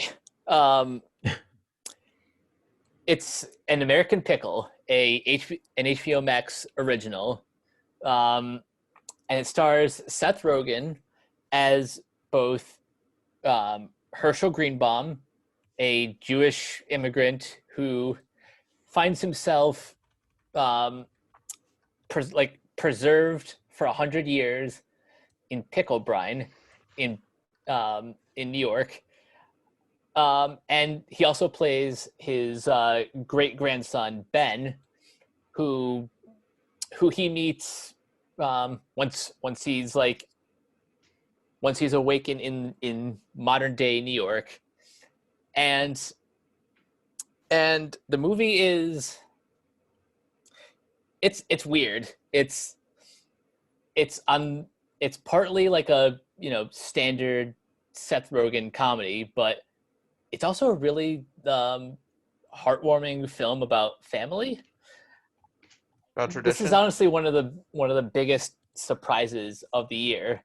And Hayden, I know you feel similarly about this one. Yeah. Yeah, I wasn't like I was expecting to like have like a common Seth Rogen comedy, and I do actually like Seth Rogen a lot. But I was like really like surprised with how touched I was, and like how much it like got into like the Jewish faith. And like while I'm not particularly religious, it is something that I do feel like a sort of I do have some sort of connection to it. And I think that there was something really powerful about that in the movie that just like kind of hit like a good like hit all the right places for me emotionally, and it was a very valuable watch for me personally, I think. Yeah, I my dad's side of the family is Jewish, and I was kind of raised I was raised like I call myself a secular Jew because I was I never had a bar mitzvah, and I stopped going to Hebrew school like around second or third grade, but I still observe all the major holidays. So yeah, that aspect of the film I was very connected to, even just like just the two Seth Rogen's bonding over getting to know like the family more. And I felt bad for Herschel who basically lost like 100 years of his life. He never got to see his kids grow up. He never really got to experience the American dream, but apparently he's a big deal in modern day New York. And that like those jokes where they kind of satirize hipster culture and cancel culture, I found myself laughing at some of those, especially the two hipsters that find the artisanal pickle stand. Yeah, who's apparently also like in charge of like an equivalent to Humans of New York. And that's how he gains a lot of the popularity. I thought that was pretty amusing. Yeah. I really enjoyed. This was another surprise for me. An American, you would not expect a premise like this starring Seth Rogen to be this heartfelt and this sincere, and it does really. It made me want to cry in some spots, like when he's looking at the photo album of all of his descendants between him and his great grandson, and you know what they made from what they made out of their lives. And a scene that really got me was when he's visiting his wife's grave, and he finds in this small little plot where it's like garbage everywhere, and there's a Cossack. There's like a rush. There's like a billboard for vodka on the top above it all, and he associates that with the Cossacks that burned down his village in Europe, and so he does he gets in a brawl with the people trying to put it up, and you know that kind of negatively affects his great grandson in a way, and it's just this movie really got me. They put a lot of thought into this. Then I'm not of Jewish descent, at least from not from what I from not from what I know. But this movie, I was really impressed by how layered the story was and how resonant it was, and just it has a lot to say about the Jewish faith, and it really celebrates that, and that brings a lot of sincerity to it, I think. Yeah, Tyler, you had a chance to see this one, didn't you? No, sadly not. I actually really want to now see it because this sounds like a really good taking like the concept of like Captain America being sent 100 years in the future, but it's really hard doubling down on the emotional value of that. Huh. There is a sort of element of that. I know Seth Rogen is a big he's into like like comics and stuff. So I can imagine that was at least some like subconscious influence on the story. That or the cinematic classic that is Space Cop. This is also similar premise. Someone being stuck in far to the future. Honestly, that can work for a lot of comedy value. Like, I have a YouTube friend who has like a project coming out where he plays like a 1950s detective who gets sent to the year of like 2020, and he's running jokes out of it, like, you're reading a newspaper, thousands dead from pandemic. Segregation over. Oh no! Like, that sort of joke. But I'm like, you can very easily double down on like emotional value of your life has been wasted. You haven't seen anything. And the thing is, when this movie, even when it is being funny, it has a lot of commentary to it, like what you, Mike, when you brought up like cancel culture and such. It is funny in its own. What even if it does bring up like a lot of ugly aspects of like anti-Semitism, like when he and his wife go to when they arrive in America and all their paperwork just ends up in a box that just says Jew. Ooh. And Mm. and and also how, yeah, when he also the movie surprisingly doesn't do a whole lot of fish out of water jokes, even though they are basically inevitable. Like, what is funny is when he's in his original time, one of his biggest dreams is like to have seltzer, and when he arrives here in present time, his great grandson makes seltzer for him with like a machine, and he's just mesmerized by it, by the process of making seltzer in the present day. Yeah, that's one of the sillier moments, but they still take that scene somewhat seriously enough for like the emotional payoff of, this was my dream and now I have it in like with the touch of a button. Yeah, exactly. It's like, it's not all silliness for the sake of silliness. Like, there's no part where the two get high or anything, and they start doing the Seth Rogen laugh. As far as the performance, Seth Rogen is really good. More so as Herschel, because he really commits to that character. Yeah, with the accent and such. Yeah. And the dialect. Also, I don't want to give away spoilers for anything, but there is one scene where he's as Herschel pretending to be Ben, and it was actually very funny how he did that. I chuckled at that.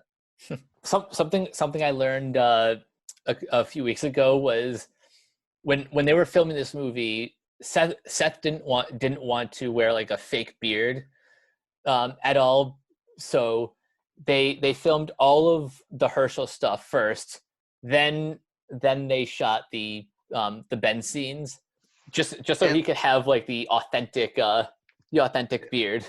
Well, let's hope they got all the footage they wanted with him as Hurt. So when they don't decide, when he shaves it off, he wasn't like, oh crap, there's this other line I could have given to him, and so he just grows the beard all over again. Just Like, just oh so no, would he be like shot from behind where it's like, I think this is a very important thing we're talking about. It's like bat from the back. It's like, don't want to do those sort of shots.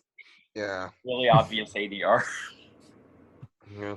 That's interesting. That's an American Pickle. Yeah, this was a pleasant surprise. It has a lot on its mind, and it's rewarding. It is a very rewarding watch, I think, and you owe it yourself to check it out if you have HBO Max. It sounds almost like a more modern day version of American Tail at a few points. You're talking about like the Cossacks and coming to America, and those early parts sounds almost like American Tail a bit. It's kind of like the first sort of half of the, like the first like that's like the setup to the movie. Hmm. That makes sense. There are no cats in America, and the streets are filled with cheese. Man, I haven't seen that movie in forever. Still holds up. Run Down Blue's best. Yeah, absolutely. And the sequel's actually pretty solid too. It's funny. It's funny how that's the one that I own on VHS, but not the original. Hey, I'll admit I own all the Land Before Time sequels on VHS, but not the original. I don't know why. I owned Lion King 2 and not the first Lion King. I owned Lion King 1.5 as a kid before I got Lion King. I own Little Mermaid 2 and not the first one. Oh yeah. I have a random Land Before Time sequel, not the original. I think I have like either 4 or 5. Oh yeah, I had Cinderella 2 and not the first one. Oh. I actually went through my closet a few years back and I'm like, I watched it. Tarzan 2? Why do I own this? That was a fun tangent. But yeah, going back to American Pickle, I think my one slight criticism is it's not really a fault of the movie. It's just there are a couple like first feature mistakes. Just I think the movie is otherwise paced pretty well, but because this is from a first time director and a first time screenwriter, some story beats kind of repeat one too many times. Like I suppose, yeah. Yeah, like I could have used one less back and forth between Herschel trying to discredit Ben or Ben like destroying Herschel's career. I don't know. That's really nitpicking, but Yeah. on the whole I really like this one. Yeah. Kiona, have you had a chance to see this one yet? I did. Yeah, I'd say I mostly agree with you guys. It didn't hit me quite as hard as some of you. I think I was I don't know. For me, it was okay. Eh, Too weird for you? No, not necessarily. Dude, That's coming up. Oh, boy. Mm, But an American Pickle, I would say was good. Yeah, I would say give it a shot, definitely. it sounds like it's his most outwardly Jewish film he's made since The Night Before, I want to say. I do appreciate that. I appreciate his depiction of the Jewish faith, and Yeah, I that's- thought we don't get that that. was cool. And it was nice to see him actually play a role where he's like, where it's a very kind of unique role for him. So It's more dramatic. yeah, It's like the closest you'll get to a serious movie, probably. yeah, it's good to see him play that. Other than not Steve counting- Jobs. Yeah. Yeah. But yeah, he did good. All right. You guys ready for a Mind F? Here is the latest from Charlie Kaufman. I'm thinking of ending things. Hayden, Where do you start? Yeah, Oh, where do you boy. start? Hayden, I'm gonna throw it to you because of all of us, you're probably the biggest Oklahoma fan. That may or may not be a spoiler. Second biggest fan here, but Yeah, I'll take the tie. I'll take it as I'm down with you being second most. But yeah. So I kind of like I watched this, and ever since I watch it, I just can't it just has not left my head. It's just stuck with me, and I really honestly I kind of really love this movie a lot. And it's just one that's feels so strange and interesting, and I love how niche it is, and how it really as mentioned before, how it just a lot of it will not make sense to people if you are not familiar with Oklahoma. It's not that will automatic seeing Oklahoma will automatically make everything click, but it does maybe 50% of the work. It'll help. It'll help. Yeah. I haven't seen. I only saw the movie version of Oklahoma, and I haven't seen it in decades. So for me, it was nope, not getting it. it's not the best film adaptation of a Rodgers and Hammerstein's play. I'll just say that. Yeah, I'm mostly familiar with the recent revival of Oklahoma. That I really loved. I was lucky enough to see that, and I love that revival, how it restructured it. And this movie really does kind of play with a lot of the themes of the show, a lot of someone who is I don't want to give too much away, but it really plays with the themes of that show in a very kind of subtle and strange way that I think you will really get as a love letter to that show. That's fascinating.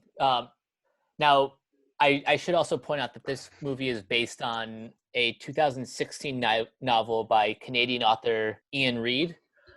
I haven't read the novel, but just kind of browsing the Wikipedia page, it sounds almost as dark and twisted as the film, if not more so. It's a lot closer an adaptation than adaptation. Yeah, like this is a thing where it tells the same basic kind of ending, but it does it very, very differently. It tells it in an entirely different format. Yeah, the Like, ending in the one of book the- is Yeah. sorry. One of the notable differences is in the book the ice cream place that they go to is Dairy Queen. is a Dairy Queen. Yeah. But in the film they couldn't get the rights. So Can't imagine why. Yeah. yeah, so it's a fake hmm it's a fictitious store called like Tulsi Town. Yeah. And it gave us that clown animation, which I'm for. Yeah, I actually really like that 2D animated sequence. Yeah, because I really like that. Also with for, Yeah, for a split second. I'm a sucker I for thought- that. For a split second, I thought that was like a reference to like an old Max Fleischer cartoon, but That's what I thought. It looks like it. but no, that's Rubber hose. like original to the film, and I'm now just more impressed with that scene. Yeah, In case you can't tell, I am a huge sucker for any time 2D animation is incorporated in any film, animated or otherwise. Yeah. Yeah, it's like it's always welcome. Yeah. Something that I did really like about it was like how, like, at first I was like, oh, this would be like a really interesting like stage play, kind of like Who's Afraid of Virginia Woolf, and hmm there are a lot of similarities in that, and I was like wondering, I wonder why it's like very dialogue heavy, like I wonder why this is a movie, and then it just kind of gradually builds to that, to like how they tell the story as a movie, and like it really stuck out and felt like also very gradual and unique, and I really liked how they like kind of went from very dialogue based to very strange cerebral Yeah. stuff. Yeah, Also, last note that I found funny is that 3 out of the 4 stars are on the Fargo series on FX. the next season. Jessie Buckley, who I love now, I have a crush on her now. Same. Was I'll tell you in a is moment. going to be on season 4. David Thewlis was on season 3, and Jesse Plemons was on season 2, and I kind of want them to make a season 5 now just to have Toni Collette on it. Why not? Why So- Why not? not? Yeah. Can they do that? Yeah, I think I've fallen in love with Betty Buckley, excuse me, Jessie Buckley since local theater was playing a trailer for I think like Wild Rose like last year. I'm like, what movie is love this? Wild Rose. I gotta see this. This lady looks, and then I saw it. Went, this lady's amazing. And then I saw she's in the credits for this. I'm like, this is actually why I had to see this. I wasn't too intrigued, but then I saw her name, and I'm like, I gotta see this. I gotta see this. And now I'm like, I want to see her be Aldo Annie. She can sing. She can do it. Yeah. She's awesome in this movie. I don't know if this is my favorite. If this is like my favorite Jessie Buckley performance, but it is her at her most subdued, her most certainly cerebral, and it's a powerful performance for a character who doesn't even have a name. She's young woman, except when she's sometimes referred to as either Lucy, Lucia, Louisa. Just go with it. Amy. She's Ames. whatever. Yeah, she's whatever the name of like a character in Oklahoma. Yep. or just whatever piece of literature or something that Jake mentions. Yeah. Mm. Can I finally have my 2 cents about this movie, please? Mhm. What? I'm not familiar with any version of Oklahoma, so this movie, it intrigued me in its own right, without me having knowing it, but I really want to look at least one version of Oklahoma now so I can finally understand more of what this movie was trying to say. I think I do. I think the main point of this movie was how much we take from art. I think. Would you guys agree with that? Yeah. I also saw a lot of subtle mockery of other art. I'm not gonna say what art films it's talking about. There was one scene that like made me laugh out loud. I know which one you're talking about. Wait, is it the is? It's when the janitor is watching a certain movie and A certain movie that makes a lot of sense at the end. Oh, and then I saw that part and I just like burst out into laughter. I think that's probably the biggest laugh, and I noticed like I wasn't alone in thinking that. I checked a bunch of my Facebook and Twitter friends, and that was like the scene that everyone was like cackling at. Yeah, it's a movie that I don't want to spoil or anything about what precisely makes people laugh at that so much. But for a good stretch of this movie, didn't it remind you guys of Mother by Darren Aronofsky? And in aspects. Yeah, a in a little way. bit. It really reminded me just because it's certain, like the fact that the girl has no name, and when she's in this house, there's no background score, and also kind of weird surreal stuff happens. In many ways, it kind of reminds me. It reminds me of a lot of films like that, where the line is really blurred between like what's real and what's a fantasy. Yeah. And it is one that I really want to watch like again when I'm like more prepared, like so I can like look back on it in a new way. It does those themes a lot better than something like Joker or something similar to that. Yeah. I'm embarrassed to admit this, but this was actually my first Charlie Kaufman film. Really? Yeah, like other than adaptation, I'm not as familiar with his directorial efforts. I'm a little bit more familiar with his screenwriting credits. So watching this was very, very eye-opening. It makes me want to go back to like the rest of his filmography. Like Synecdoche, New York, and Anomalisa. Yeah. You would like probably Anomalisa the most. It's a bit more straightforward than this, somewhat.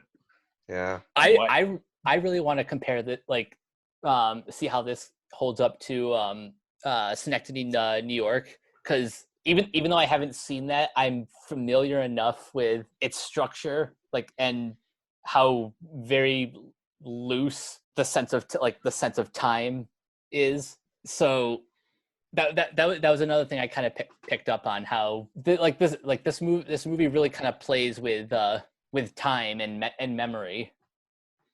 Heavily, very heavily. Kind of like it's sort of like Eternal Sunshine of the Spotless Mind in a way. Like there are even some shots, like when there's a shot of like the car and it's out in the middle of the snow, it's like looking over. It's like a bird's eye shot. That reminded me of the imagery of Kate Winslet and Jim Carrey lying on the frozen lake. That's what it reminded me of. That shot. What do you guys think of his use of snow throughout the film? And I thought it worked. I thought it was atmospheric. It pulled me into the scenes, I thought. Yeah, I noticed it a lot in the beginning, but after a while, I kind of just accept it. It's all just gonna be here, and I think it works for that. If you've ever lived in like in upstate New York, where I'm from, or Michigan, or Michigan, like that it's very familiar aesthetic. Oh yeah. Because snow is something we get a lot of. I can't say about that, but I have been to Minnesota and Wisconsin quite a bit, so I could relate to it on that level. Where constant snow and just you always got to deal with it every day. Yep. Final thoughts. It's a hard movie to discuss without spoiling anything. Yeah. It's one you have to watch for yourself. Give it a go. I think you'll probably get something out of it. Also, don't expect to love it because it is definitely not for everybody at all. Very talky. Very It talky. wasn't for me. Very talky, very strange. It wasn't for me, I can tell you that. I was going to say... Oh, by the way, Keon, hi, Keon.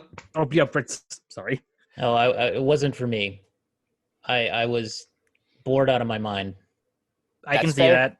I was going to say, like, if you were very averse to the slow burn films. I liked Eternal Sunshine. I did not like this. Did you like My Dinner with Andre? Because if you like that, I'm sure people probably would love this. I don't know if I've ever seen that. I might have years ago, but I don't know. Yeah. Do you want to go more into what you didn't like about it, or do you just want to move on? I feel like we could move on. I feel like for me it was just an entirely subjective thing where it's just like, maybe Kaufman is just not my cup of tea. And that's totally fair. I think at that point I was just like, okay, I want to just watch The Boys on Amazon Prime already. Like, just like. Yeah, I can't argue with you there. Yeah, I was just. Honestly, I can see the effort, and I can see definitely the performances were great. I did like the performances a lot. The ending, yeah, like maybe it's just because I'm not familiar with Oklahoma enough, so maybe it just didn't get to me. Yeah, the best starting movie for anyone who wants to get into Charlie Kaufman is probably Adaptation. He didn't direct it, but he wrote it. And if you don't like that, then bail so hard. Yeah. And if you especially don't like Synecdoche, New York, just bail. Just don't. I remember seeing that one on the shelves when I worked at Blockbuster. Yeah, that's about my extent of it. Yeah, I kind of looked at it and I was like, Yeah, Well, my dad did have a funny moment where I was talking about, I'm seeing a new Charlie Kaufman movie, and he went, isn't that the guy who does the Trauma movie? He's like, no, that's Lloyd Kaufman. That's someone else entirely. Wow, that's completely different. Yo, yeah, it's weird. One more thing I'll say about I'm thinking of ending things.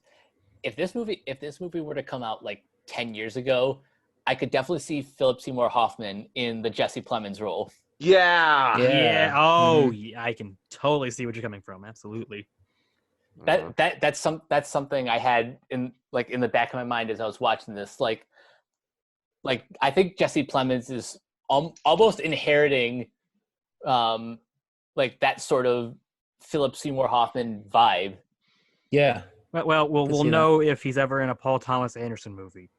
He hired his son though, for one of his his next movie. Yeah. Oh, awesome. So. Speaking of descendants, our next film is the third installment of the Bill and Ted franchise, Bill and Ted Face the Music, which I gotta say is probably the most fun I've had watching any film in 2020. I can see that. Yeah, that's fair. I don't know if it's the best movie, but it's certainly one of the most fun movies. I liked it. Certainly. Yeah, it's a very enjoyable movie. That was another one. That's another franchise where I missed the first two the first time around. So I want to watched talk about the first two movies a little bit. I did then I that. watched the third. I watched them all the same basic day. I marathoned it. And I think that, like, in all honesty, this might actually be my favorite of the three. I think so too. On a personal level.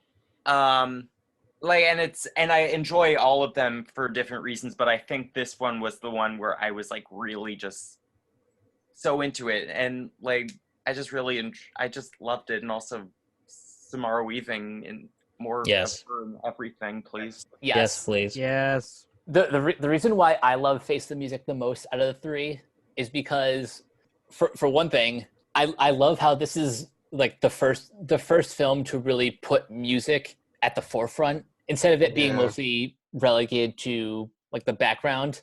Or it's like a plot device. Yeah, no, this in this movie, music really is a character, and it also is one of the best soundtracks of the franchise. And most of it is like songs originally written specifically for the film. Plus the performances of Samara Weaving and what's their name? I can't remember her name. I know who you mean. It's Bridget Lundy Payne. I'm just gonna call her Theodora. The daughters. Who, for the record, uses they them pronouns in his right. They do? Yeah, they did. I didn't know. I didn't notice that. Don't worry, go on Twitter. You'll find out fast. Yeah, but yeah, the performance of the daughters is perfect because they do such a good job of embodying everything about the younger Bill and Ted. Yeah. Like everything from Billy's hair to the mannerisms, like the cadence. It's all spot on. Yeah. I've never enjoyed hearing a person say dude the way I enjoy hearing Samara Weaving say it. Oh, she has like so much fun with the role. It's Oh like my God. honestly, every time she's on camera, I'm like, actually, I don't even care about Bill and Ted. Can we go back to those two? Exactly. Yeah. Like, and Bill and it's Ted with 4. respect to Keanu and Yeah, like, I want Bill and Ted 4 where just like they go Yeah, on an Billy. adventure. yeah, Yeah, it's right there. yeah. According to Ed Solomon, he's made it clear that Bill and Ted's story is finished. But if they ever want to make a fourth film just revolving around the children, he'd be down for that. Good. Good. That's what you Uh, should. Yeah, Bill and Ted Face the Music. This was fun. This was a better '80s throwback to me than the Valley Girl remake that was also Oh, put out yeah. by Orion. Yeah, this movie is very uncynical. It's about the farthest movie you can imagine from being cynical, especially in this year. The whole movie they keep saying like just be excellent to each other. I'm like, And Yep. party on, dudes. that's certainly a thing I would like to think about a lot today. Be excellent to each other. Mhm. It's awesome that Keanu Reeves despite since Bogus Journey starred in both Speed, the Matrix trilogy, and the John Wick movies. And You know, Johnny he's still Mnemonic. it's still something that he looks back on fondly. You know, Yeah. it's Although I feel like Yeah, of all the because of major actors in the movie, I feel like he's like the weakest one. Like I don't want to be mean to Keanu at all. Just like I don't know. He's like he's trying, but he's not exactly as dopey as he was back in the first two movies. But Alex Winter, I'm like, I feel like he didn't age a day.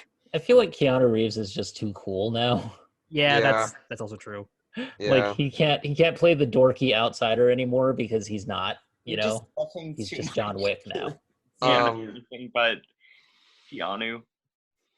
it was also nice to see like what other actors came back from the first two movies. Like who's the actor who plays the Grim Reaper? William Sadler. William Sadler. Yeah, he's Mhm. back, and also even the guy who played Theodore's Ted's dad. Yeah. Yeah, that guy who's been in basically nothing but just Bill and Ted. Like he came back. Yep. And also Bill's mom, who was as his stepmom. That Who was was the senior. that made me laugh. Yeah. Also, it's not related to Bill and Ted, but I thought it was interesting seeing Jayma Mays in something. Yeah. Even Wow, like she's been like working fine, but I just started rewatching Glee because I hate myself, and and I was like, oh yeah, I really like Jayma Mays. I wonder where she's in. Oh, she's in the new Bill and Ted movie. I also thought Kristen Even- Shaw was pretty good too in the movie. Yeah, yeah, It was good. Kristen- and I Fun, like fun fact about that: her character is Kelly, named- after Kelly. after the daughter of the late great George Carlin, who apparently I was told she herself is in the background of like one of the future scenes. It's like one of the people in the white costumes. And they found a way to actually bring George Carlin back. Yeah. They're like a Yeah. hologram to the old time machine that they once Yeah. used. They were Yeah. gonna do the Peter Cushing's like digital recreation, but I think that cost too much money, and I'm kind of happy yeah. they didn't do I that. like I'm this. glad they didn't do that. Yeah. It was The budget's one of the weaker parts of the movie, and that Yeah. would have looked terrible. And yet it still looked really good considering it's a Bill and Ted movie. Yeah, I was disappointed they didn't get everyone back. Like they couldn't get back the actresses who played their girlfriends from the Middle Ages. about that. the princesses. Yeah. In- Yeah, each film has used different actresses for the princesses. So I did not know. I did not realize that. I really? didn't They're know that saying either until I looked it up. To be But fair, those characters are inconsequential, so you can kind of get away with that. yeah, Yeah. this is the first time where they actually have meatier roles. Yeah. Somewhat. Somewhat, yeah. Well, they actually like have personality this time. Yeah. Exactly. The therapist actually like made me laugh. Pretty That was hard. good Oh, too. Oh yeah. Oh. Jillian Bell, her delivery, she could read the phone book and it would make me laugh. Yeah, what I loved was how like she didn't like. I was like, oh no, is she going to faint or something? But like, no, her reaction is just like, nope, I'm out. That's just what made me laugh so hard. Like you're just like so done. Yeah, It's the just like moment a I knew this problem. movie was going to be accurate to the other movies when they cut to the scene where it's like, oh, Bill and Ted live next to each other. Like, okay, this movie's going to be good. Yep. Yeah. It's in good hands, and you also know that they're going to be faithful to the spirit. But like when they bring back those historical figures, like when they have Louis Armstrong watching Jimi Hendrix on a smartphone, basically. And Beethoven's in there, or was it Mozart? Excuse me. Mozart. Yeah, Yeah, it's Mozart. He and Jimi Hendrix are like duking it out in like a music battle. That's something else I love about this. Like it's kind of like they take like the loose plot of the first film and in some aspects the second. Yeah, there's some like really kind of abstract points that are very similar to Bogus Journey, but then they have like the time travel bit, which is a lot like Excellent Adventure. It's like It's they like best of remix both both of worlds. them. Yeah. Yeah, Best of both worlds. and then conclude with something more original and honestly one of the best third acts I've seen, at least in 2020. Yeah, what I think the reason that I like this out of all three is that it takes the best aspects that I like about the first two and like kind of leaves some of the iffier aspects like more behind, and it like combines like the best parts of both of them into this one. I think is what I personally felt. Yeah, I'd say like the first movie, it's a classic. Second one has higher highs and some lower lows. This film, it's kind of a mixture of the two. Where I'm like, there's some, it's all right bits. There's some pretty good bits too. It balances. I think some homophobic slurs thrown in there that I had a problem with that too. Bogus Journey. Yeah, those parts did not age well. Yeah, but I also love like what I like about that one is how weird and like bonkers it gets, and it implemented that into this one without like getting like that problematic. Yeah, also Bogus Journey has by far one of my favorite Roger Ebert reviews because he actually never watched the original movie. He saw just Bogus Journey, and half the review is just him gawking about the fact that he can't believe a stoner comedy in the year 1991 is making a giant reference to the Seventh Seal. Oh god, that's my favorite. There's like 3 paragraphs him going like, I'm pretty sure I was the only one in this theater amongst all these kids that were clearly on drugs that was actually laughing at the fact that Ingmar Bergman was being referenced in a stoner comedy. Yeah, I was gonna mention that. That's my favorite scene out of any Bill and Ted movie where they challenge death. It's like their version of the Seventh Seal, but it's like with Battleship and Clue. Oh, my whole childhood, my dad's always been saying, "You sunk my battleship," like that weird non-Swedish accent that William Sadler does. I didn't know that was from the. I didn't know that was joke, like because I've heard that being done in that accent. I didn't know it came from Bill and Ted's Bogus Journey. Yeah, it's clear that Ed Solomon's a fan of Ingmar Bergman's work, because like there's way too many details that are you would only notice if you've seen these movies. I love how they just turned him into like the pettiest. Oh, that's just the best thing too, where it's like he's just like increasingly angry that he's losing. It's like best 2 out of 3, best 3 out of 5, best 71st out of 80th. It just keeps going, and that's before the scene where they're falling into hell for like 20 minutes, where it's just like, it's going on too long, going on. Yeah. So, Bill and Ted 3, I understand why you guys think is the best one, but my personal favorite one will always be the first one, just because of its sheer wholesomeness. Yeah, that and me being a historian, I just can't help but just laugh hysterically at Napoleon tripping and falling and going, "Merd, not fair."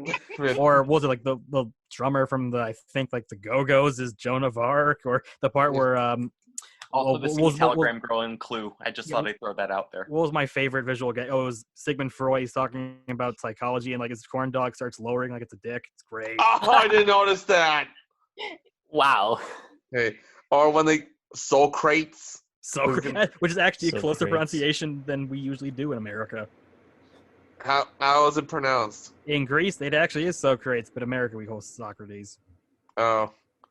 I did not know that. Or no, Socrates, I think is how they say it in Greece. It's closer. Yeah, also worth mentioning, the first 2 Bill and Ted movies are currently on YouTube for free with pretty annoying commercials every 10 minutes. But how's that work?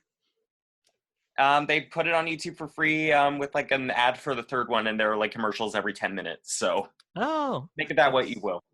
It was I've never actually watched like free movies on YouTube.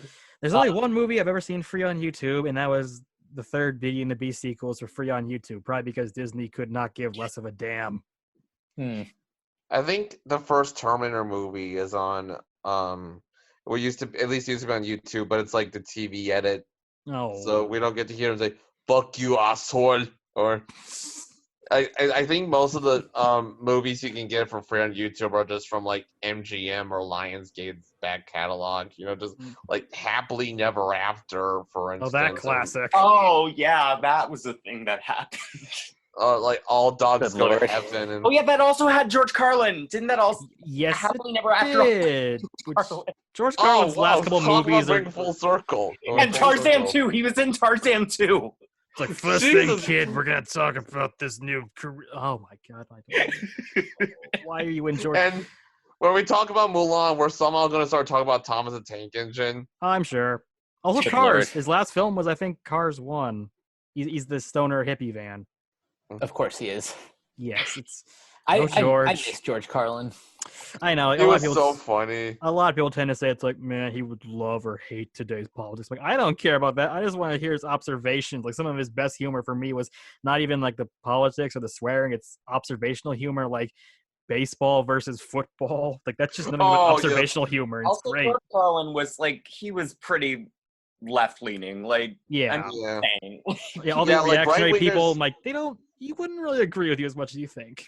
Yeah, right-wingers, they love George Carlin now, but they would never, like, he would call them all just cultists, Trump supporters. Blazing Saddles could never get made today. It's not like that. The movie had a point in talking about how horrible and stupid racism was. Yeah, Blazing Saddles, yeah. And it's not like it was co-written by Richard fucking Pryor. It's also almost like that movie almost didn't get made in its own era.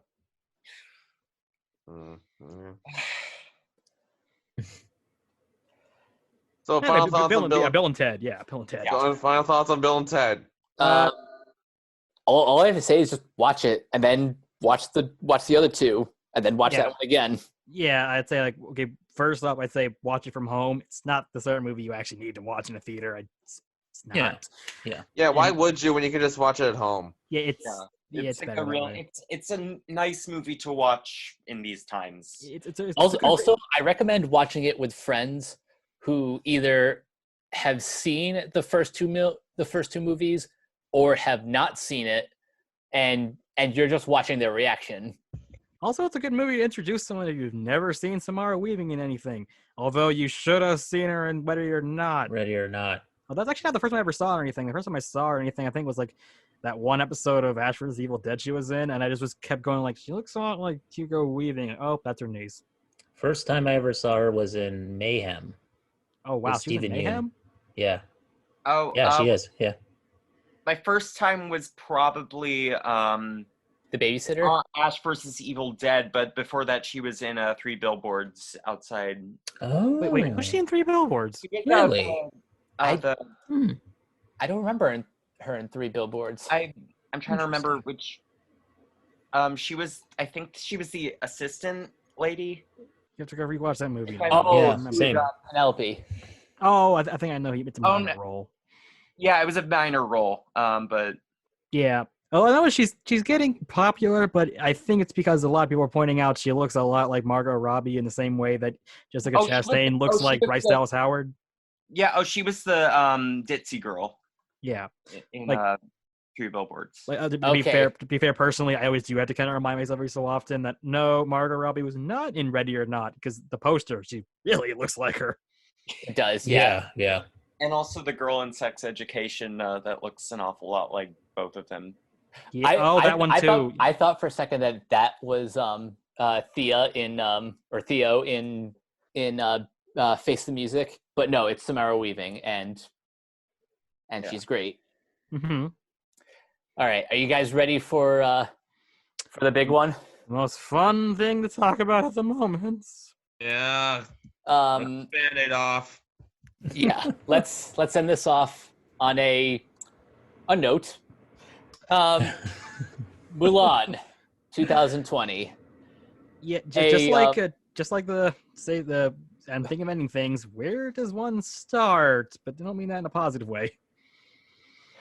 I'm going to start with a shameless plug. Go check out my interview with Tony Bancroft and Scott Christian Sava. One of those was the director of the original Mulan, Awesome. which I rewatched the same day that I watched this movie. Same. As did I. I did too. Yeah. I'll say this: neither one of these movies are great. Yeah, I would agree with you. I do enjoy both of them, but we have some things to talk about with 2020. Yeah. We have things. Some very interesting things. And also, I want to bring up two things. One is full disclosure. I kind of know the screenwriters of this film, and I'm going to remain as impartial as possible. And also say, please, if you are talking about this movie, do it with the knowledge that like people actually made these movies and that they're not just like mindless like drones that just do these things in a factory. Like there are people behind these movies, and like just keep that in mind. I'm not saying you can't be critical, but be careful. I have heard offhand that there have been some people making some anti-Semitic remarks against them, which is 100% not okay. Do not do that. Do not harass the creators, but when you talk about the movie, do it in a constructive manner. Yeah. And when you're criticizing someone in the movie, make sure it's not like the whole cast, because not everyone has the same beliefs and opinions. Yeah. Be respectful. Exactly, yeah. Be excellent. Yes. Yes. Exactly. With that out of the way, who wants to go first? I'll go first. All right. History buff. Yeah. How do we all feel about plunking down $30 for this thing? First of all. Okay, that's actually a good place to start. Yeah, it's actually a good place to start before we get to. I'll say this: $30, all things considered, is not unreasonable for families who are all gonna just watch it together anyway. Yeah. Mm-hmm. It's a trip to the movies, pretty much. Or like even if you want to do like a watch party or something, and like I'll like get and like kind of like maybe I'll contribute if like you have roommates and stuff, like put it all in the Venmo and whatnot, whatever. Yeah. And that could be fine. And from an economical standpoint, because Disney is not going through like theater exhibitors, they get to keep a lot of the profits. Yeah, I think they keep like 80% of something like that. Like it's a lot better than a film like theater, which I think is about 50%, and that of course it's about $10-15 for a ticket. So and Disney Plus, Disney has their own VOD platform, so they're going to dump it onto Google Movies and TV and Vudu and Fandango and stuff like that. Yeah, so they have more control over their film. And I would say too that it's better to pay $30 and at least be able to watch it as many times as you want, as opposed to paying $20 for a rental for 2 days. Exactly. Agreed. Yeah, and the thing is, you might not find it worthy to pay $30 for it, and that's fine. But if you want, if you're absolutely sure you want to see it, then by all means, give over the $30. But or you can wait 3 months until it's free. Yeah. Either way, like it's your call. Do whatever you want with it, but like for right now, I understand why they're doing it like this. Yeah. Same. Also, because the budget's like over $200 million. It's very expensive. Even if so it's not ideal. they have to do this. Like if they want the movie to make money, Yeah, like this movie, that's why they waited on it for so long, because they were really hoping that COVID would be no longer a problem, because they would just like keep pushing it. This movie is it's way too expensive, just do on video on demand. Oh, we have to, but just if this is a hit, I can see a lot more major movies going straight to the streaming services for the page. Option. This is a really complicated time right now, and studios are still trying to figure out what to do in this, what's going to be the new normal, and it'll probably be like this for a while. And I think we kind of need to realize how much of a different world we live in right now. It's confusing, and none of us have any specific plans on what we're going to do in the future, so it's best to just be mindful of that. Right. Yeah. Agreed. And that's just one controversy. There's about 20 more. We'll try to keep this as concise as possible. Yep. How should I sum up my thoughts? Okay. In a vacuum, as a movie directed by a honestly really talented action director, I think Caro, yeah. Yeah, I think Nikki Caro is. What else has she done? McFarlane USA and like Whale Rider. Whale Rider, that's a name, yeah. Which is super good. Which is a good film, yeah. But like her skills as a filmmaker are very much on display here. This has a very strong cast. I love that Donnie Yen has been getting a lot more mainstream attention, especially from The House of Mouse. Seeing him in Rogue One and now this, it's just great that he's becoming more of a household name. They had a good cast. Yeah. Overall cast. Yeah. Jason Scott Lee again. Gotta give props to my fellow Hawaiian dude. Hell yeah. Jet Li. Jet Li plays the Emperor. Which is kind of cool. Of all things.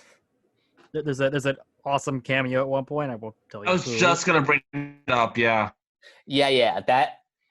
That's a good one. Which is the one thing I've been waiting for a Disney remake to do.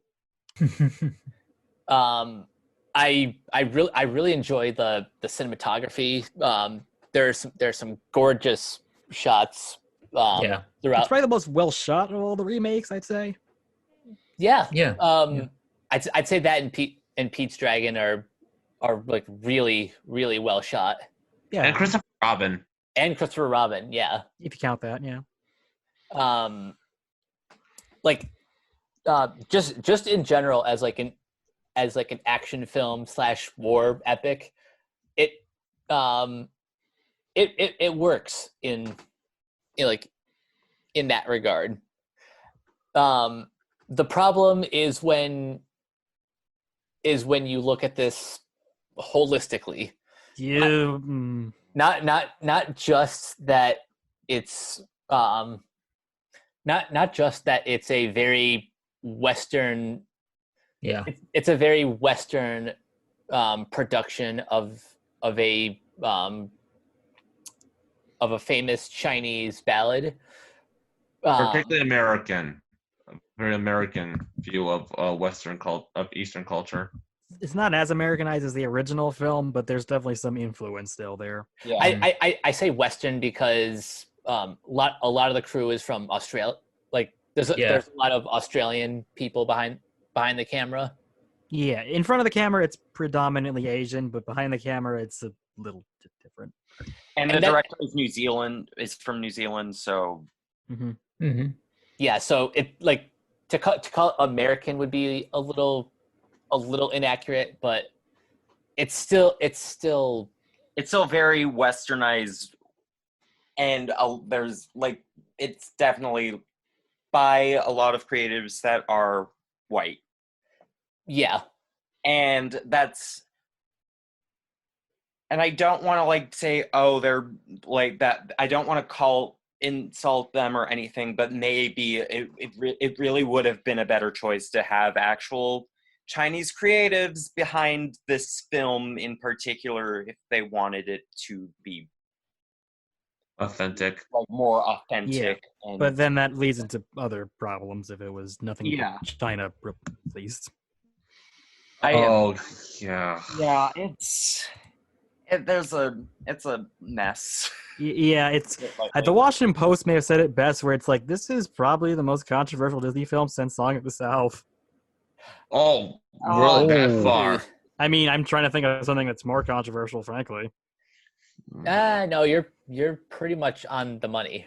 Yeah, I think it's the most controversial in that it has the most controversy surrounding it. And unlike Song of the South, which I feel is maybe a bit misunderstood, I'm like, no, these controversies, I fully understand where they're coming from. And I want to like say like a few other things. I do actually. Mulan is actually the first movie that I ever saw in a theater. Really? Huh. Way to go full circle. So yeah, and what I do like is how they do. I do respect how, unlike past certain remakes, Beauty and the Beast, Lion King. sorry, Aladdin. that they actually try to do something different here, and I respect that. Yeah, but it's also not like Maleficent, where it's like name only. Yeah, and I do think like there is some interesting stuff in here, and I do appreciate it overall. And another thing that I want to say is that if you are going to criticize the movie, you can either dislike it for being a remake or for not being enough like the original. You can't criticize both at the same time and have it mean anything. Those are both two completely opposite criticisms. I agree with that 100%. Yeah. At least, like I can fully understand people's controversies, but if you are going to point them out, please be consistent with your complaints. Yeah. Exactly. I think we can all get behind that.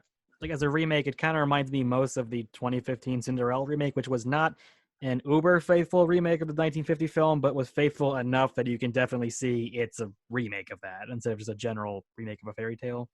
Except that one's actually my favorite of the remakes, and this is not. You know what? I'm gonna ask you, because now, for the record, I don't feel this strongly about Beauty and the Beast anymore, but Tyler and I had a famous debate about Beauty and the Beast. Oh yeah, well, about a couple hours, so the morning. I think. So Really? I have to ask, how does Mulan compare to Beauty and the Beast 17? There's two ways I can look at this film. Number one, as a film in a vacuum, I'd say it's a lot better than Beauty and the Beast 2017, because, Mulan, I like that film a lot, but I know it has a lot of problems, and I was never a fan of the Mushu character and some stuff like that. So that being cut out, I'm actually fine with that. Whatever. Some of the songs being cut out, it's a shame, but it's not the most iconic soundtrack for a Disney film outside of Make a Man Out of You, which is kinda in there somewhat. And Reflection, which is a good song. Also, in the background, when she's about to go to the matchmaker, you can hear a little "Bring Honor to Us All" in the score. Yeah, that scene's very similar to the original, actually, except for the lack of song. But okay, the things I like, cinematography was very good. The budget, you can definitely see where the money went. Beauty and the Beast is like $180 million, and the CGI looks terrible. Special effects look good. A lot of extras. I would have loved to see this in theaters. Yeah, this is a film under normal circumstances. This is a film that works better in theaters than something like Bill and Ted, very clearly. So I understand why Disney wanted to do that way. Some of the acting's good. Some the action is well choreographed and it's very entertaining. They reworked the villain a bit, which I'm somewhat fine with, because I never much cared for the villain in the original film. Me neither. Yeah, Shen is his name Shen Yun? I can't remember his name. bland. Which and how they make that villain look is maybe not the best aged thing. Yeah, he's Mhm. literally like a yellow-eyed monster. It's That not didn't great. age well. No. I'm really trying to think of positives at the moment. And it wasn't terribly paced, because that's a problem I've seen with a lot of these remakes, especially the Beauty and the Beast and the Lion King, where they're so faithful to the original films that when they start adding things, it just drags the pace. This thing was mostly paced well. It's fine. It did drag a little in the second when she's at the training camp. Yeah, that dragged a bit, but it didn't drag as hard as Beauty and the Beast, where the pacing would literally stop and speed up and stop and speed up in this bizarre. I don't even know how to describe. Yeah, pacing wise, this was more consistent and felt It actually more. felt like a movie. Yeah, that too. Yeah, it wasn't as bloated as the past ones have been. Yeah, the other ones, they were just And way just- too bloated. And I think that's about all I can say with positives. Oh boy, it's like the lead actress is not great. Leo, I can't say her last name. What's her Liu name? Yifei, yeah. Yeah. She's kind of wooden. It's like she's good at the fighting bits, but when she has to actually emote and act, I did not buy one moment of it. I thought Ming-Na Wan was a better Mulan by about a country mile. Yeah. Yeah, and the new villain they replaced the old villain with, it's interesting, but I'm not quite sure it fully works. Where it's like evil Mulan, I guess you could say. I actually really liked her. Yeah, I liked Character's the weird, dynamic that they but had. the actress having fun, but the character, that didn't quite work for me. I tend to like outcast type characters like that, so I'm a sucker for those. Yeah, and okay, I didn't miss the songs. That's not a big problem for me. It's a problem for some people, I understand. The Mushu thing, problem for some people, not mine. The way they handled the basically the original Shang character, that threw me for a loop, and they broke him up into like 2 or 3 separate characters. Yeah, that was confusing. Like, this feels needlessly complicated. It's like, okay, we got a commander character, we got a kind of love interest character, we got this other character. It's kind of a little bit of a. I do want to say that the love interest character was very attractive. I just want to bring that out there. Like he did kind of catch my eye. I'm not gonna. Yeah, he was a handsome fellow. He's a nice looking guy. Yeah. The supporting cast. Jimmy Wong. I think that is one of the. In this case, I'm actually referring to Yosun On, if I'm pronouncing that right. Okay. Oh, and then the last criticism I'll point out is that the supporting cast in this movie, not as strong as in the original. The original actually had a decent supporting cast. This one, I'm like, I couldn't tell you who any of these other people were. And that's the criticisms as a movie. Yeah. I'm not gonna get into the other things yet. That's another subject. Yeah, we'll get there in a second. Yeah. Kiona, any positives or negatives that you have before we dive into the controversy? I pretty much agree with what Tyler said, and I think that in terms of the positives, for me it was almost like baby's first Crouching Tiger. Oh, that's a good way to put it. Yeah, that's a good point. There were several moments where it directly wanted to be Crouching Tiger, Hidden Dragon. Yeah. I think Crouching Tiger, Hero, House of Flying Daggers, Red Cliff. I think those are all better films, frankly. But those are a bit more authentic feeling. This one was entertaining. I was entertained, I would say, and I saw it right after seeing the animated version of Mulan. So, for me, it was an okay remake, not bad. I think they did some things like you were saying, Tyler. They did some things that were just kind of off, but I think that as a film, it was okay. No, I forgot to mention I guess you could say they snuck in Mushu. I guess with the dragon that occasionally shows up. They had like the Phoenix or something, or I guess they made him a Phoenix. It's like a compromise, I think I want to say. It's like, probably. The reason he's not in this is that because Chinese audiences really did not care for Mushu at all.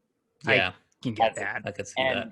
That's on record. Them because I never cared that much for him. I like Eddie Murphy enough that when I was younger, Mushu was just the right amount of entertaining. Mhm. Now though, outside of nostalgia, his character is objectively one of the worst parts of the original. Yeah, it's like Eddie Murphy, funny comedian, but it's kind of clear that Disney wanted to repeat the Timon and Pumbaa sort of thing with another character, but his comedy, or the genie more accurately, but it doesn't mesh well with the tone. And the worst scene with him is like the big dramatic everyone is dead in this village scene, and then he kind of cracks a joke, and it's like making fun of a joke after watching like Schindler's List. Like, please don't, no. Although I will say it is better than Mulan 2, where they have a white actor pretending to be Eddie Murphy, and it's very awkward. Yeah, that Yeah, one. we don't talk about that one. That didn't happen. It is not great. Oh, and also I think I just realized the other big problem I had with Mulan, which is not just the acting, it's the writing. What the heck? Like, I'll be the first to admit, I don't know a ton about Chinese culture, so I may be saying something stupid here, but I'm like, they basically gave her Jedi powers in this movie. Yeah. I've seen that complaint. Yeah. It's like she just kind of knows everything from the beginning. There's not really much of a need for a training montage. She can fly.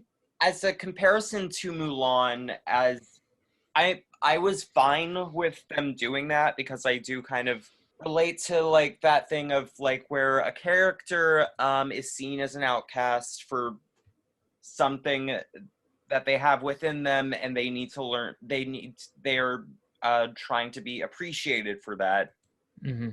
So as to something separate from the original film, I respect them for trying something different. But that being said, I can see why some people wouldn't like it in a Mulan film. Yeah. That makes sense. Yeah. Can I just say that maybe the whole Chi thing, I know that's the main controversy people are having over. That's one of the main, is that a lot of Asian people apparently really reject the idea that the Chi just gives you superpowers. Do you think it's possible maybe it's better just to look at it as a piece of like a Chinese fairy tale in a way, where I'm sure Chinese fairy tales kind of have the two, even Chinese people may exaggerate certain philosophy or religious aspects, you know? Yeah, although that's the most Western-y aspect, where it comes off a little bit too much like ancient Chinese mysticism. Yeah, it's something where you have to be really careful. Yeah, and I think they fell over the edge on that. Yeah. I kind of have to agree. The more like the more I think about it, like after seeing the film and looking more closely at what people are saying, it almost feels like